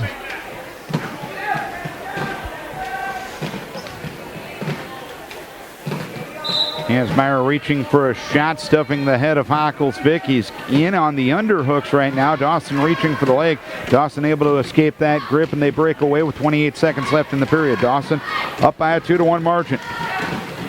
Forehead-to-forehead tie with both men. And over here, both men fighting for control here. Gordon doing a pretty good job at pushing in, making a leg shot against Moore. A little too far away. Moore's got a little advantage, I think, with length here. Moore really pretty long and lanky. Gordon pretty short and stocky, and Moore goes around for 2. Hansmeyer has the head tied up with Hocklesvik, trying to circle around, but Dawson keeps moving and avoids giving up the takedown. It's a 2-1 lead for Hocklesvik as we go to the second period. Nice. Hansmeyer defers and Hocklesvik will go down. Nice sit out, turn and face him for Gordon from Waukon. Makes the score 2-1. Both boys on their feet. Kind of ear-to-ear tie now. Hocklesvik trying to get to his feet, but chopped right down by Hansmeyer. Hansmeyer still with pretty good hip pressure, still with control of the hands of Hocklesvik as Dawson in that down position. And we've got Moore locked up around the waist. Gordon tried to counter it with a headlock, but Moore takes him to the mat for another 2. Makes it 4-1. Stephen Moore Southwind over Kyle Gordon Waukon here in the first period. Moore with a wing and a wrist. Hansmeyer trying to power half on Hocklesvik. Hocklesvik getting up to or trying to get up to a face, but Hansmeyer power half and a leg in, but he's riding a little high right now with 1:10 left in the second period. Hocklesvik trying to roll through, and Hocklesvik able to get the reversal as he covers up Hansmeyer on the edge of the mat, and Dawson now leads by a 4-1 margin. Hansmeyer will start in the down position with 1:01 left in the second period. Gordon from Waukon had his choice, takes down. Moore from Southwind will cover. That switch try by Gordon, but doesn't reach the leg. Moore drives in, puts him to his back, puts him to his belly. And here is Hocklesvik trying a throw on Hansmeyer, but Hansmeyer able to counter the throw and covers up Hocklesvik, and it's a reversal for Hansmeyer, and that makes it 4-3 with 30 seconds left in the second period. We've got Moore riding on top, trying to get an arm of Gordon's. Walk on back up on his back. Gordon doing a pretty good job of keeping his arms underneath him. And come out to the side, and we're going to try a tilt here with cross wrist. Dawson dinged for a stall warning with 8 seconds left here in the second period. Hansmeyer working out to the side, has an arm tied up, and a potentially dangerous as the grip took the shoulder one way and the arm the other way. And we got 2 here for Stephen Moore on that tilt. Now Moore drives in over the back and puts Moore Gordon from walk-on to his back and gets the fall. So Stephen Moore, right at the end of the first period, gets the fall, or second period, rather, gets the fall. And we go to the third period over here. Hocklesvik leads by a 4-3 margin, and Hansmeyer will restart in the bottom position. Getting instructions from assistant coaches Gene Adams and Anthony Habel in the corner. And on the gray mat, we're going to start with 182 pounds with Nick Balmer of North Fayette Valley. 3-0 record, a senior, the top seed against Adam Werzer. 2 wins, 6 losses, New Hampton. And Baumler, a state runner-up a year ago. He is ranked number 1 at this weight class. And Hansmeyer with some blood time again. But it wasn't hard to seed him number 1 here in the bracket. No, not at all. That makes the shot. Werzer sprawls. Baumler in deep on a head inside single. Werzer, very shallow whizzer by Werzer, but they go out of bounds.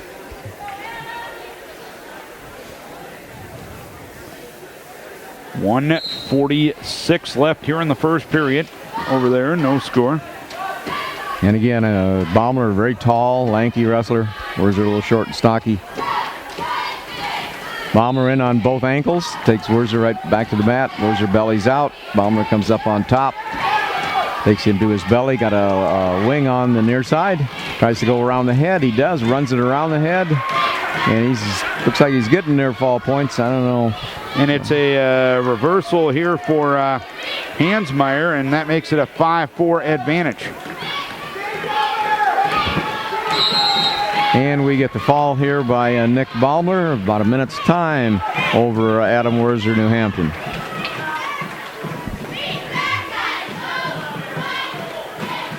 .52 seconds if you're being precise. That's about a minute. Who am I to argue with you there, Big Dave? It's about a minute. And here's Dawson Hocklesvik circling around as he trails it by a 5-4 margin, and they go out of bounds. They were not out of bounds. His foot was on the line, and the line is in bounds. They were not out of bounds, Mr. Pagel. You anticipated that when you blew the whistle. And it's a 5-4 lead for Hansmeyer with 52 seconds left here in the third period. Hansmeyer with the reversal at the start of this period. Were we on the bottom then when we had his leg up in the air?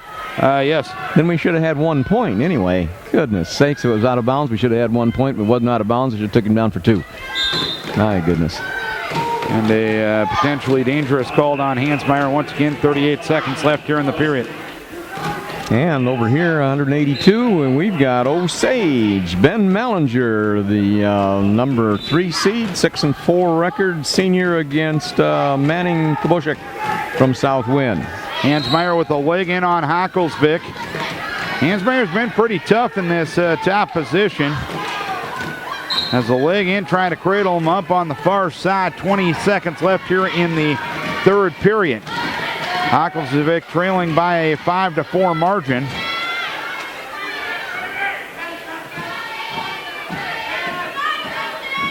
Eight seconds left, 7 seconds left, and he's going to tilt Dawson. He's got Dawson on his back with 2 seconds left here in the period.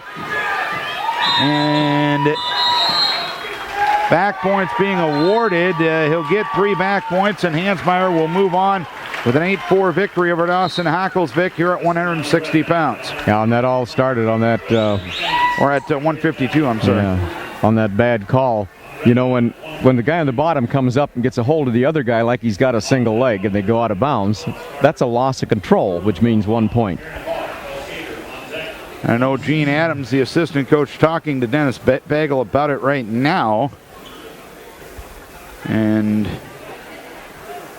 should have been over at the table when they put him down in the when they started him with Hocklesvik in the down position. Yeah, that's the time to be over at the table right away.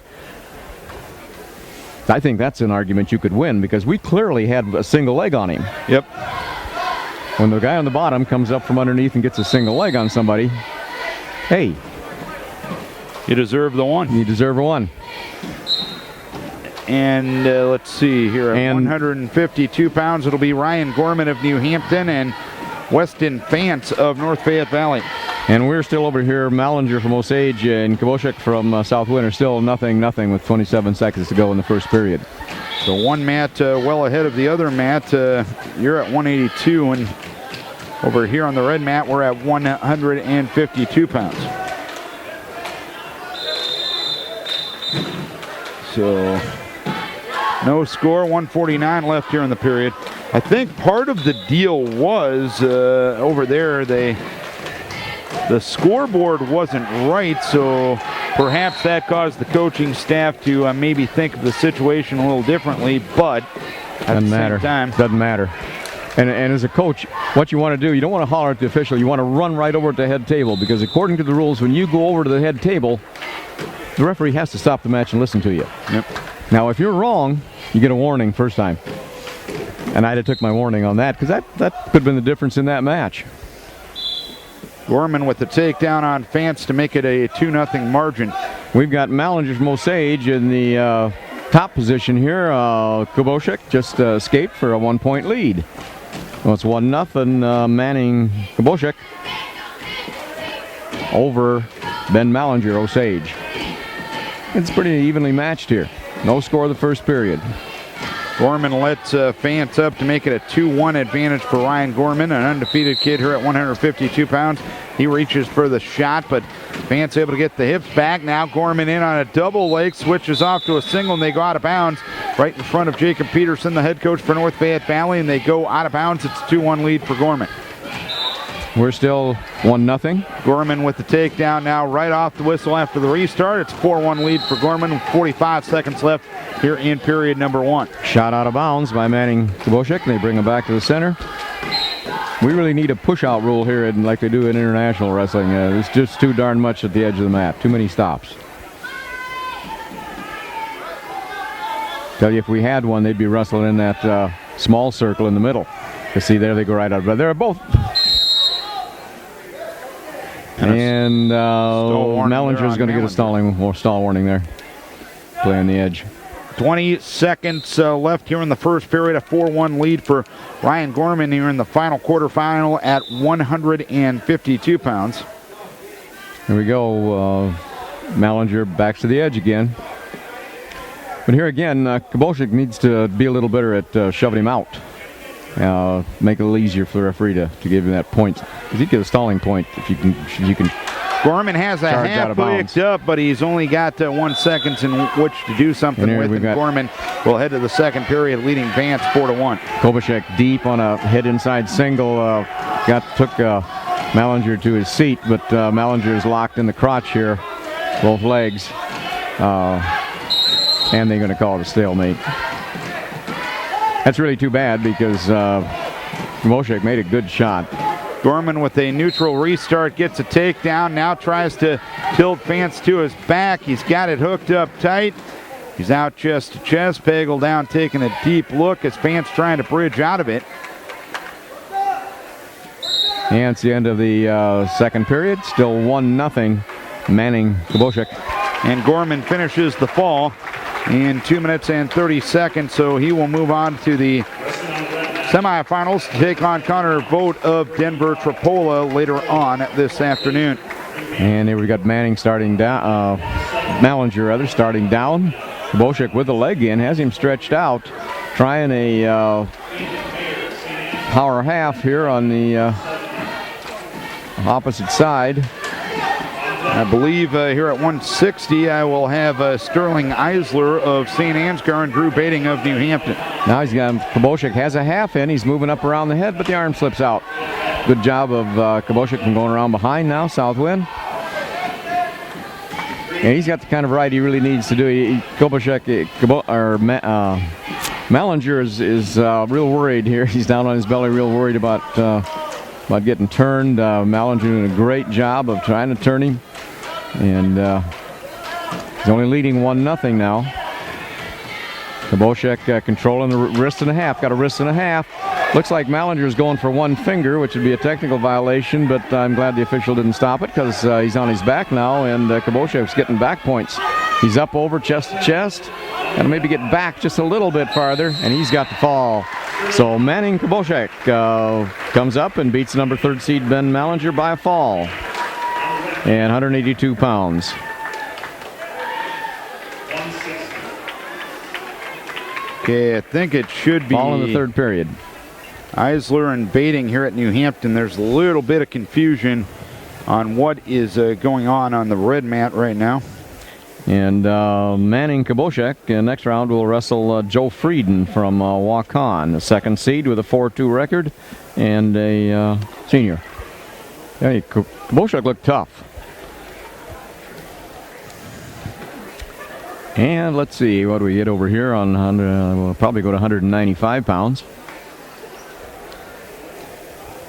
We're an hour and a half into the Southwind Wrestling Invitational. A packed crowd here at South Winneshiek High School in Kilmer. Again, this has become a pretty good early season tournament. Got Perennial Powers, New Hampton, and Denver Tripola, Osage, New Hampton, you know, goodness. You got Southwind, who's been a pretty decent 1A Decent team. squad. And Decora's had their success. I mean, North Fayette Valley with some very good kids. So, and we're going to move to 195. Looks like we'll have Daniel Ott against Kelvin Geyer from North Fayette. Geyer, the 4th seed with a 3-1 record, a senior. Daniel Ott, 5-4, is a junior. Bating with a quick takedown over here on Eisler of St. Ansgar. Bating leading by a 2-0 margin here at 160 pounds. And we've got Geyer in on a shot. Now he changed to a headlock, and he's got Ott's head pretty tight here. Ott's turning, trying to hook a leg. Needs to kick over and get a leg. Needs to get that lower leg, top leg kicked over the top of Geyer, but Geyer's really not pulling the head up. Geyer needs to roll back a little bit more to get the fall. He's got a tight headlock on there. And again, they're swinging around and round and round. Now Daniel comes to his feet, comes up on top, and gets a 2-point reversal. So the score's 5-2. Geyer over Daniel Ott, but again, I say Daniel fought out of it and slipped his head and come out on top. Now Geyer has turned into him and has grabbed a leg. We've still got a crossface and we've got a cross arm right now. Yeah, cross face right at the elbow. Now we're coming to the far leg, not near leg. Down on the toe though, he should be on the knee. Got some injury time for St. Ansgar over here with 47 seconds left in the period. Some blood time, actually. A 2-0 lead for Drew Bating at 160 pounds. We've got Geyer hanging on to Daniel's leg. Daniel really needs to get that leg out of there and come around behind. He's still got control. That crossface and a near knee would be a little more effective. Now you let go of the crossface, drove him out of bounds. Score 5-2. Kelvin Geyer on that headlock and takedown of the headlock and 3 near fall points, leading 5. Reversal by Daniel Ott. Daniel Ott's on top with 8.2 seconds left. Hey, Daniel Ott's a lot of fun to watch. He will never give up, and he always hustles. And he's got a spiral ride now, hand in the thigh, up under the arm.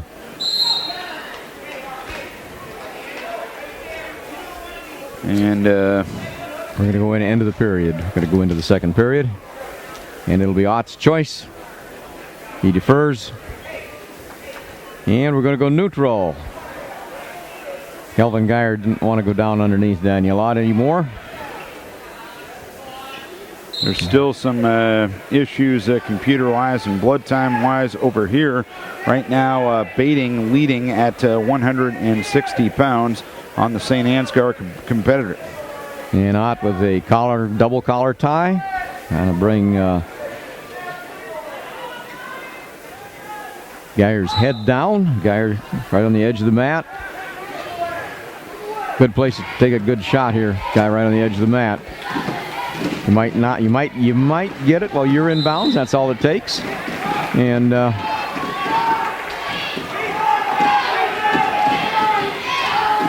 they're out, ref. Yeah, now he calls it. 36 seconds left here in the period. Some blood needing to be cleaned up once again for Ott of we go back to St. Ansgar, and now he's got some broken headgear as well. So Geyer, he's trying another headlock, kind of like an 8th grader trying to force Daniel Ott into it. But Daniel, I don't think I'd get tied up too close with him ear to ear there. So new headgear for the and we're St. Ansgar competitor Sterling Eisler. We're he back. Still trails baiting 2-0 with 36 seconds left. Slide by tried by Geyer. Daniel squares up with him nicely.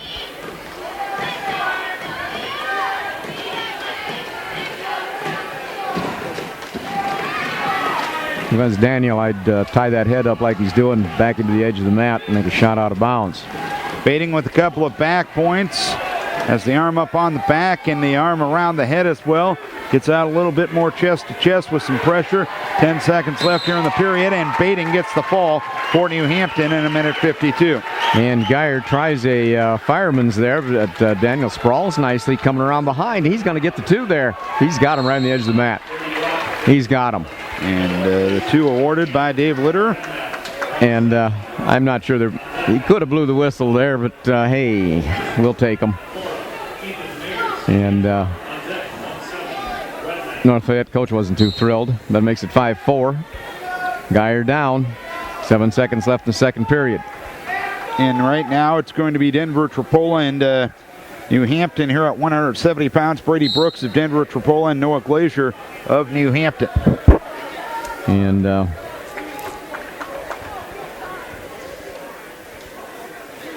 third period, you go over there with Geyer leading 5-4. And Geyer's going to start down.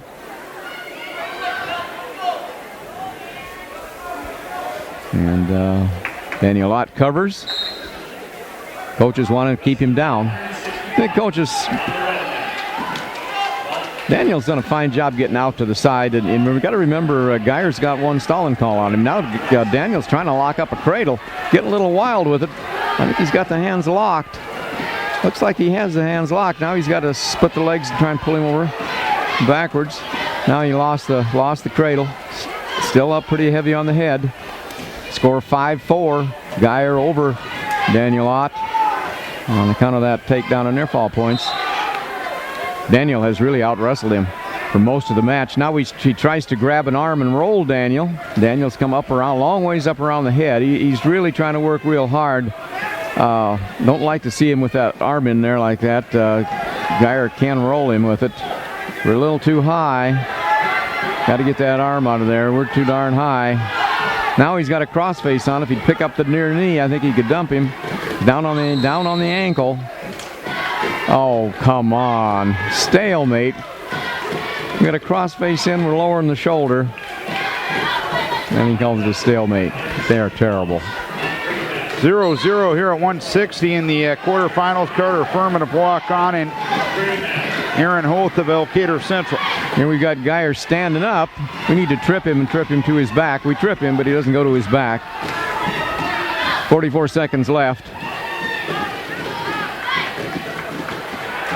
Now Daniel stands up alongside him, and Art gets and Geyer slips that headlock on again. Does he have the arm? No points yet. They're going out of bounds. Now Daniel's on his belly, but he's still got the leg. Oh, come on, it's called a stalemate now, ref. Anyway, Daniel still got the leg. You're burning time in this stalemate situation. Daniel's got a good lock on the leg. You're going to let time run out. Now he stops. No, he doesn't stop it. He did give Geyer the takedown.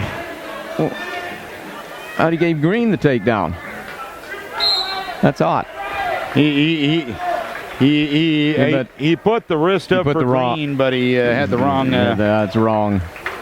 Makes it 7-4. That's the way it'll end up. Yeah, that's too bad.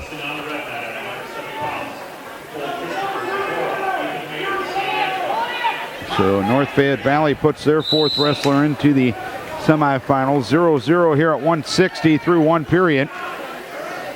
It is Elkader Central and Walk-On. Carter Furman for Walk-On and Aaron Hoth for Elkader Central. And now we'll move up to 220.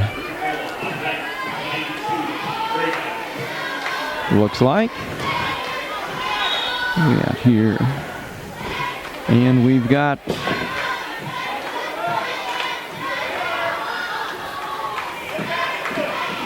Keenan Ballman from what? We got here Nelson from Decorah against what weight we got here? To be honest with you, I don't know, because He says St. Ansgar in Decorah. Decorah's in on a leg. I think actually this is Cole Christopher and Ethan Meyer at 170, Dave. Yeah, I think so too. So Clear back there. A 2-0 lead here for Holt of Elkader Central. Ethan Meyer, the number 2 seed, senior 8-3 record. Cole Christopher 0-1 is also a senior. Meyer was in on a leg. Christopher wizard nicely. They come back to their feet again. Meyer tried a little shot at the headlock there, but Christopher did nice. Now Meyer's got the tough fireman's carry. Didn't lose the tricep, come down to 2.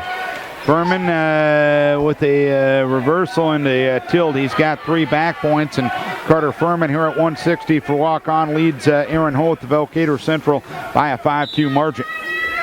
170 pounds. Ethan Meyer, St. Ansgar over Cole Christopher by score 2-0. First period.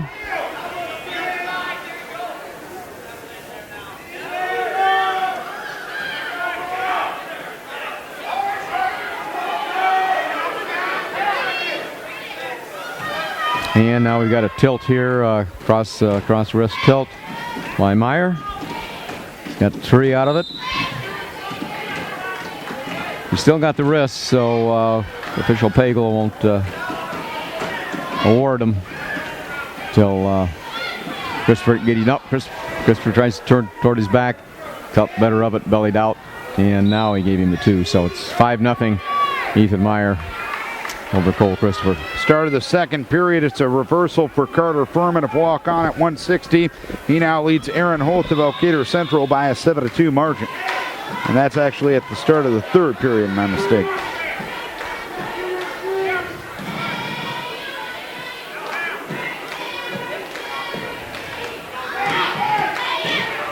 Right now, New Hampton has put 9 wrestlers into the semifinals. Denver Tripola has put 7. Osage has put 5. Southland and North Fayette Valley 4. Walk-on and Decorah 3. St. Ansgar 2 and Turkey Valley 1.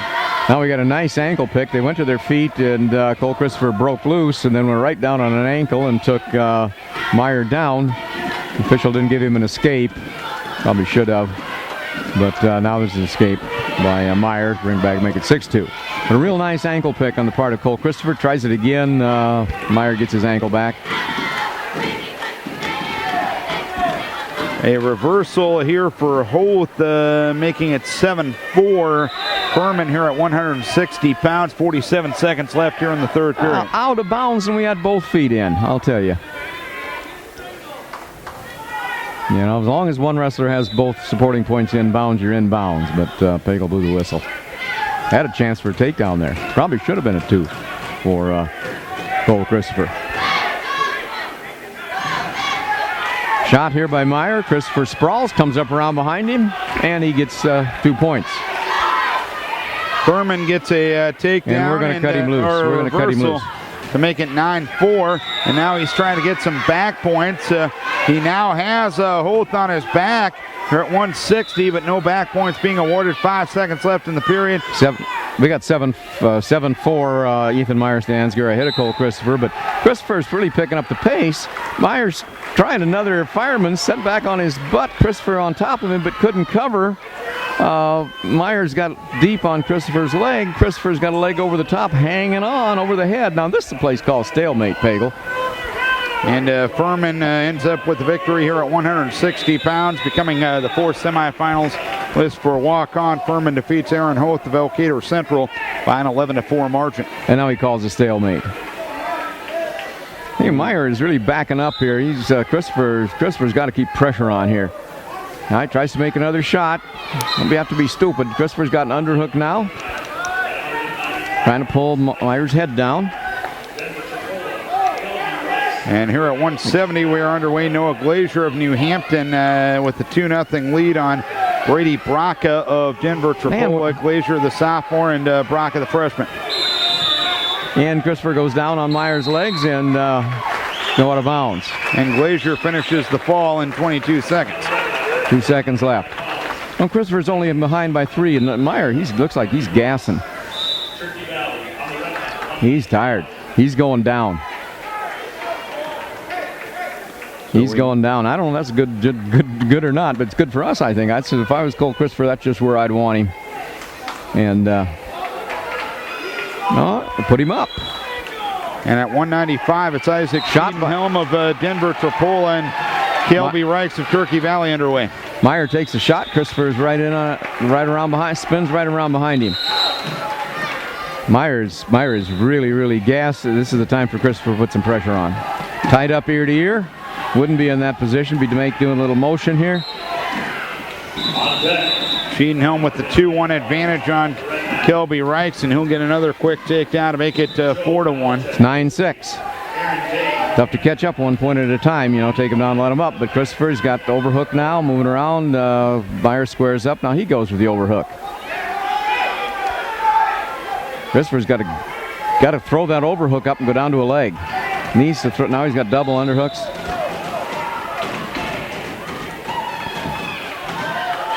Christopher looks pretty tired too. Schottenhelm here at 195 with a 6-2 lead on Kelby Reichs of Turkey Valley. Winner of this one will get Kelvin Geyer of North Fayette Valley in the semifinals. Schottenhelm has the grip in tight, and he is going to get the fall in 58 seconds. Now Meyer comes in behind Christopher, but they're rolling around. He's got 2 points, and they go out of bounds. Schottenhelm, the fall in 58 seconds. He will wrestle Geyer of North Fayette Valley in the semifinals this afternoon. He becomes the 8th semifinalist for Denver Tripola. We're in the third period right here. 11-6 lead for Ethan Meyer over Cole Christopher. Now Meyer gets the arm tied up, tilts Christopher to his back. He's going to get probably 3 more here, but he's still. Now Christopher tries to roll him, but he doesn't have anything real tight. Hooked over the elbow. We're underway here in the quarters at 195. Joe Malachek of Osage, a senior at 3-1, and Arian Day of New Hampton, a sophomore at 5-3. Malachek reaching for the shot. Day able to get the hips back with 20 seconds in, no score. And here we go. We got Meyer with a 14-6 lead now on top of Christopher. He's got those wrists tied up. Trying to get another wrist, cross wrist tilt here. And it looks like he's won't quite get it. Trying to stack Cole Christopher up. 7 seconds left. And it looks like it's going to end up 14-6. So major decision there for St. Ansgar. For Ethan Meyer. And Meyer becomes the 3rd semifinalist for St. Ansgar this afternoon. And you'll have another Decorah kid, Austin Keck, coming up at 182. He'll take on Devin Lund of Denver Tripola. Match there we probably could have won. But can't give up those big 5-point moves right off the bat. Correct. Puts you in a pretty deep hole. And here we got Devin Lund. Denver Tripola. 4th seed, 1-0 record, a junior. Austin Keck, 1-1, a senior. Malachek leading Arian Day of New Hampton. Malachek from Osage, Day of New Hampton. And Malachek leading 2-1 with 45 seconds left here in the period. And both of them upper body, but they're all out of bounds. Nice to have Lundfed on that mat, so one official knows where the out of bounds is. Takedown here from Malachek to make it 4-1.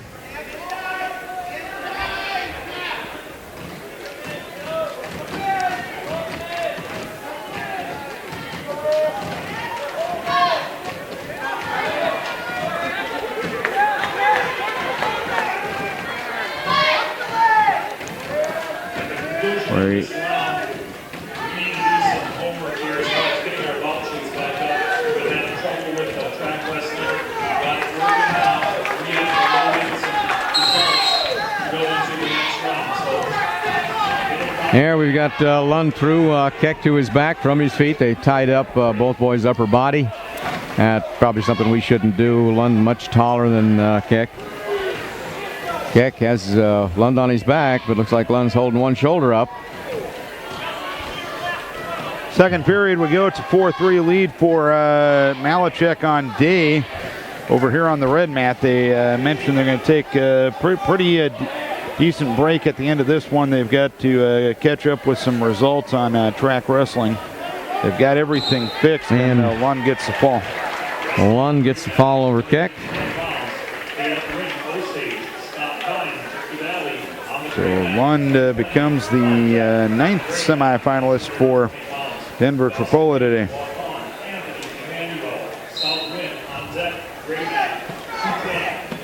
So 1:56 left here in the second period. Malachek leading by a 4-3 margin, and I believe you're up to 220 there, David. Caleb Ring of Osage and Scott Keim of Turkey Valley. Day trailing Malachek 9-5 here at 95, and Malachek able to get to his feet. Hasn't gotten any hand control yet. Day down to a leg. We got a Ring from Osage, just took Keim from Turkey Valley to his back from his feet. Ring very tall and lanky. Keim a little short and stockier. And so we've got a 5-0 lead for Caleb Ring from Osage. Locked hands for Day to make it 5-3. Malachek, they'll restart with Day in the down position with 1:24 left in period number 2. Now Ring has Keim tilted towards his back. And he's got a 3-point near fall. Makes it 8-0. And he's got Keim's arm up on his back now. And see what he does with it. It's like he's reaching to the other side, and he's going to tilt him again. And he's got another 3. Makes it 11-0 with 36 seconds to go. Keim's got his arm off the back, but Ring puts it back up there again. A 6-3 lead for Malachek on Day here at 195 pounds. Now, quarterfinals. Ring got his arm up on the back. Ring put the hips in and turned him now for the fall. So Ring with 18 seconds left, I guess, gets the fall. And Osage now has 6 wrestlers in the semifinals this afternoon. 15 seconds left here in the period as Malachek gets another takedown to make it an 8-3 advantage on Arian Day. And it looks like we're going to go to... still at 220. Yep. Dawson Reagan from Waukon against Anthony Emmanuel from Southwind. Emmanuel, the 4th seed, 2-2, a senior. And I'm sure if Reagan has a seed at all, it's 5th, 4-4, a senior. So even records, both seniors. See what happens. And Malachek with a late takedown in the second period, and he leads 10-3 as we go to the third on Arian Day. It's one of those situations, I'm sure, in the seedings meeting. It came down to who's better. I don't know. Looks about the same. Let's put them on the mat and decide for themselves. And that's what we've got here. Both of the boys fighting position, head to head.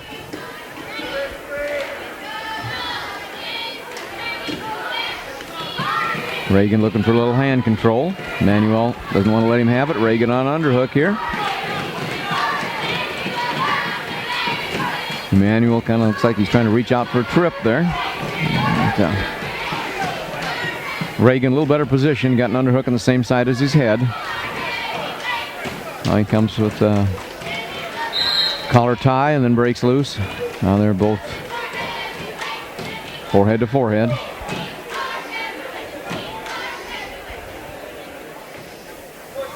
Emmanuel with a collar tie.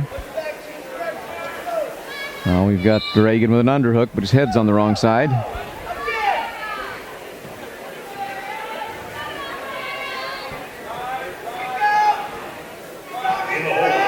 Good time for a throw by and a near pick, but now he goes to double on. Now Reagan goes to double underhooks. Malachek leading here at 195 on day by a 10-3 margin, 1:10 left here in the third period. And we still got double underhooks by Reagan.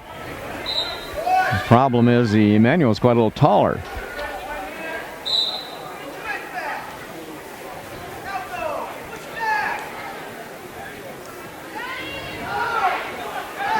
And we're still forehead to forehead.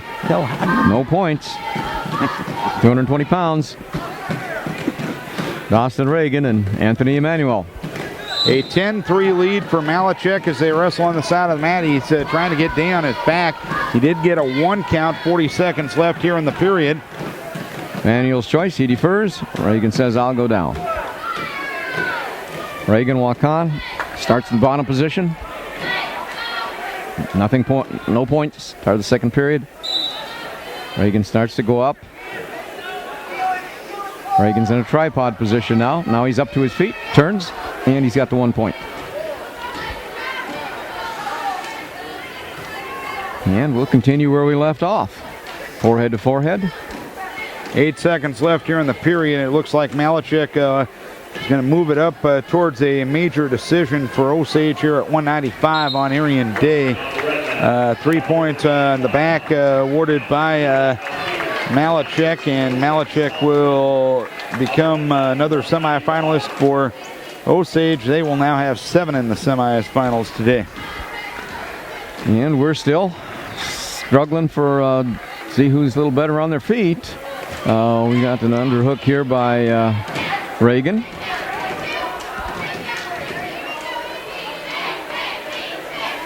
Again, head on the wrong side. Hand control by Emmanuel. And we're about ready to go here at 195 pounds. Another Southwind Warrior wrestler on the mat as we speak. It'll be Landers Kavoshik of Southwind and Matthew Whittle of Elkader Central. Landers with a quick takedown to make it a 2-0 advantage. And we're on the edge of the mat. I think Reagan kind of slipped body lock there, and they go out of bounds. Going back to the middle. Somebody's got to start attacking the legs here pretty soon. Kavoshik has Whittle on his back, and Kavoshik gets a 25-second fall. Landers Kavoshik will move on to the semifinals for the Southwind Warriors. The Warriors now have 6 wrestlers in the semifinals this afternoon. Emmanuel had an underhook and tried kind of a throw by, but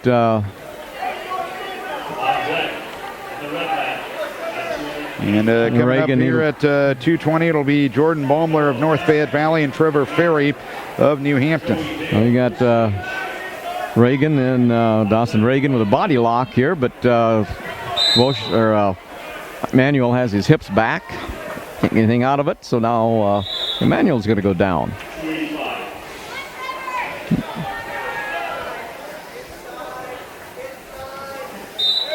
And a good stand-up attempt. No hand control till he got to his feet, but Emmanuel turned to face Dawson Reagan for a 1 point move, and so it's 1-1. Jordan Baumler leading 4-0 with a 4-0 record. A sophomore, Trevor Ferry, a sophomore for New Hampton with a 3-1 record. Reagan's working with an overhook. Emmanuel's with the underhook. Now comes out of the underhook and come back head to head.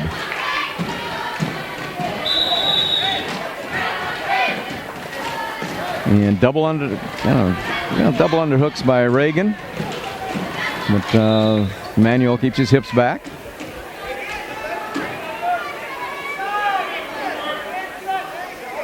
No score yet here at 220 pounds between Ferry and Baumler. Reagan, Hampton and North Fayette Valley.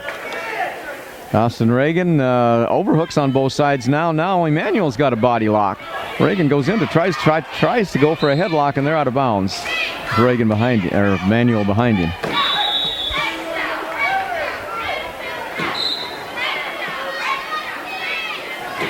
Collar tie by Emmanuel. Collar tie by Reagan. This looks like somebody is going to have to step up and want to win that match as compared to not lose it. That's right. Here's Jordan Baumler with the takedown to make it 2-0. He puts in the half. He's out chest to chest on Ferry. He had a little leg shot to the outside by Emanuel, but Dawson Reagan faced up. Now Dawson Reagan with an underhook. And Baumler with the fall at 1:20. Jordan Baumler becomes the sixth semifinalist of the day for North Fayette Valley. Well, we tried a little throw here by Emanuel. Now he tries to get over the top of the head. Now Emanuel's over the top of controlling Dawson Reagan's head. Now he goes in deep, and now comes up to a body lock. Now he's behind Dawson Reagan, and he takes him to the mat with 1 second left for a 2-point takedown. That's going to make it a 3-point win for Anthony Emanuel. So Anthony Emanuel moves on for Southwind as he now becomes the 7th semifinalist for Southwind here on the day. We have the one quarterfinal matchup here at 285 pounds. Noah Fensky of New Hampton, a freshman with a 1-7 record, and Joey Dale of Osage, a 4-7 record, a senior. And we've got at 220 Cyric Nelson against Keenan Ballman from Denver Terpola. In the next match, Keenan Ballman, the 3rd seed, 5-3 record, a junior. Cyric Nelson, a senior, 3-4. 150 left here in the first period. No score over there. One over here. It's a 105 left here in the first period between Fensky and Dale. Of 3 wrestlers in the semifinals today. Cyric Nelson trying to become the 4th, and there's a nice throw. Headlock by Cyric. Nice headlock. Getting back points. Got his 2 takedown. Now he can't. Ballman's a long kid. He can roll him through. Nelson's got to get his hips down and lift the head. Got to get the hips down. Still, he's on his side. He's got to get his butt to the mat and down. He's got to slide down at the same time he lifts Ballman's head. Fensky's going to get called for locked hands, and it'll be a 2-0 or a 3-0 lead now for Dale over here at 285. He's kind of trying to force it. He's got to settle down and get slide those hips down. Kind of trying to force it. He could get rolled through if he forced it too hard. I know what he's trying to do. He's trying to force that shoulder down. His hips are getting pretty high.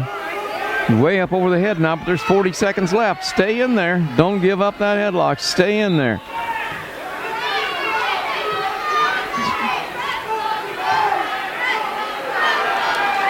An escape, and Dale now leads 2-1 on Fensky over here.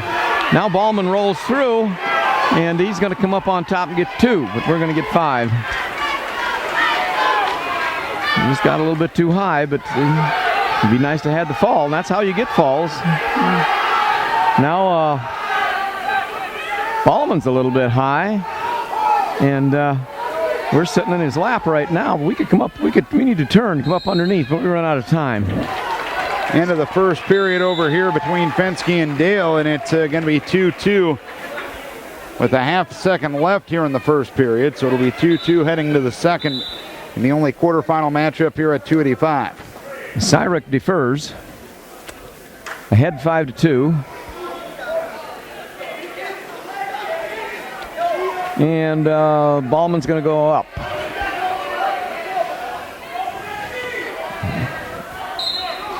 And he's awful close to lock. He's got locked hands.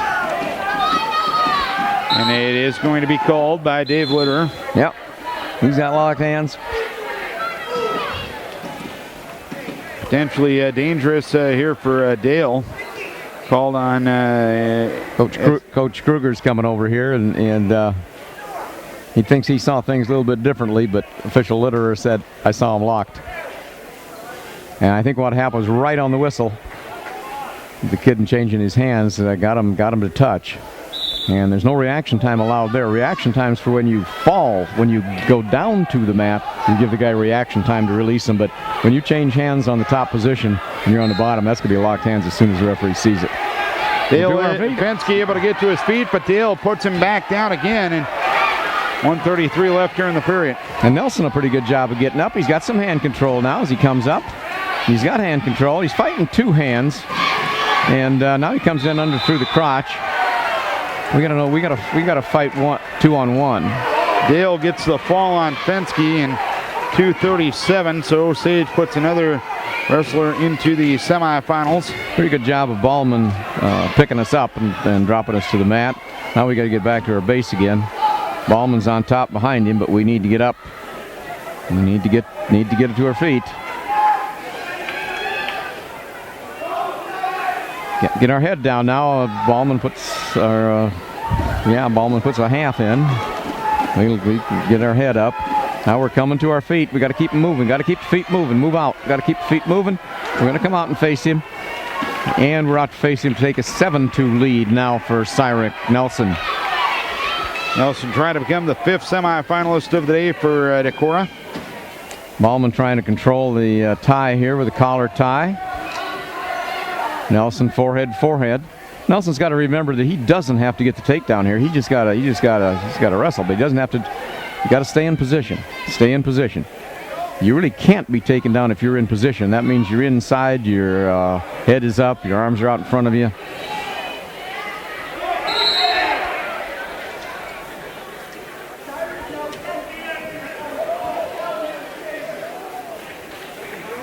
I don't know what official Litter is talking to him about, but I think he wants a little more action. And we've got to stay in. We can't back out, but here again, we don't have to make stupid things. We got to move the guy out of position, take good shots. Now we back Ballman out of bounds. They come back in. Ballman still backing out of bounds. So, second period now done. 7-2. 7-2 lead for Cyrek Nelson. He's going down, it looks like. Well,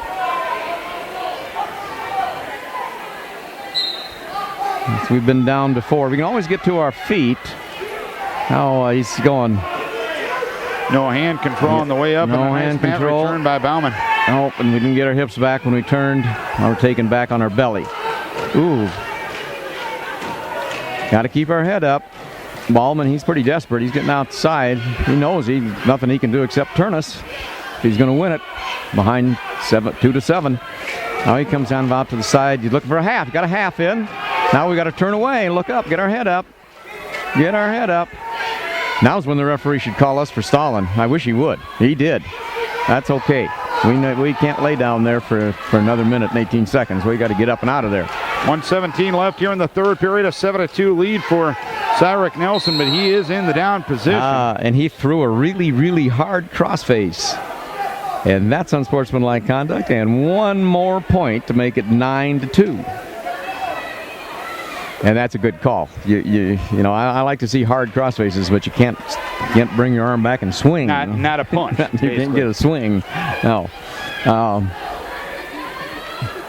But that just shows the frustration of Ballman. But again, we need to get up. We need to get our hips out, split the hands. Now we're up on our feet. Now we got to come back up again. He brought us back to the mat. Come back up. Ballman's got a leg in now. Ballman's got a leg. We need to throw our hips over to the side. We need to bump our hips over. He's way too high. Now we got to be head hunting. High as he is, we need to be looking for the head. We're rolling around, and I don't like to roll around there in those hips, but he's still a pretty good position here. He's almost out. If he got to pull the arm through, got to swim. The coaches, they're making like Olympic swimmers. They didn't think they were marked. We got to swim our arm out from between the bodies. In fact, if we'd look for Ballman's head here, we might be able to get a fall. 25 seconds left here in the period. And Ballman's trying to bring us to our back. He got a count of one there. We don't want to do that. We got 5 seconds left. Now he's got a power half in. We got our head down. We pop it out and we come up on top, get 2 with 1 second left to make it 10-2. We got a major decision out of Cyrek Nelson. Great job. And Cyrek Nelson is going to get the major decision, but yeah, he threw a hard crossface and cost us a team point there. Yeah. Cost us team points there because there's 1.7 seconds left here in the period. 10-3 the score. Cyrek Nelson is going to be on top, but that was real important because that's a team point. Yep. That's a match point turned into a team point because Alrighty, Cyric Nelson's going to win 10-3, and that's going to conclude our first round of competition. We're going to return here in about 15-20 minutes or so with the second round of competition right here at KDECradio.com.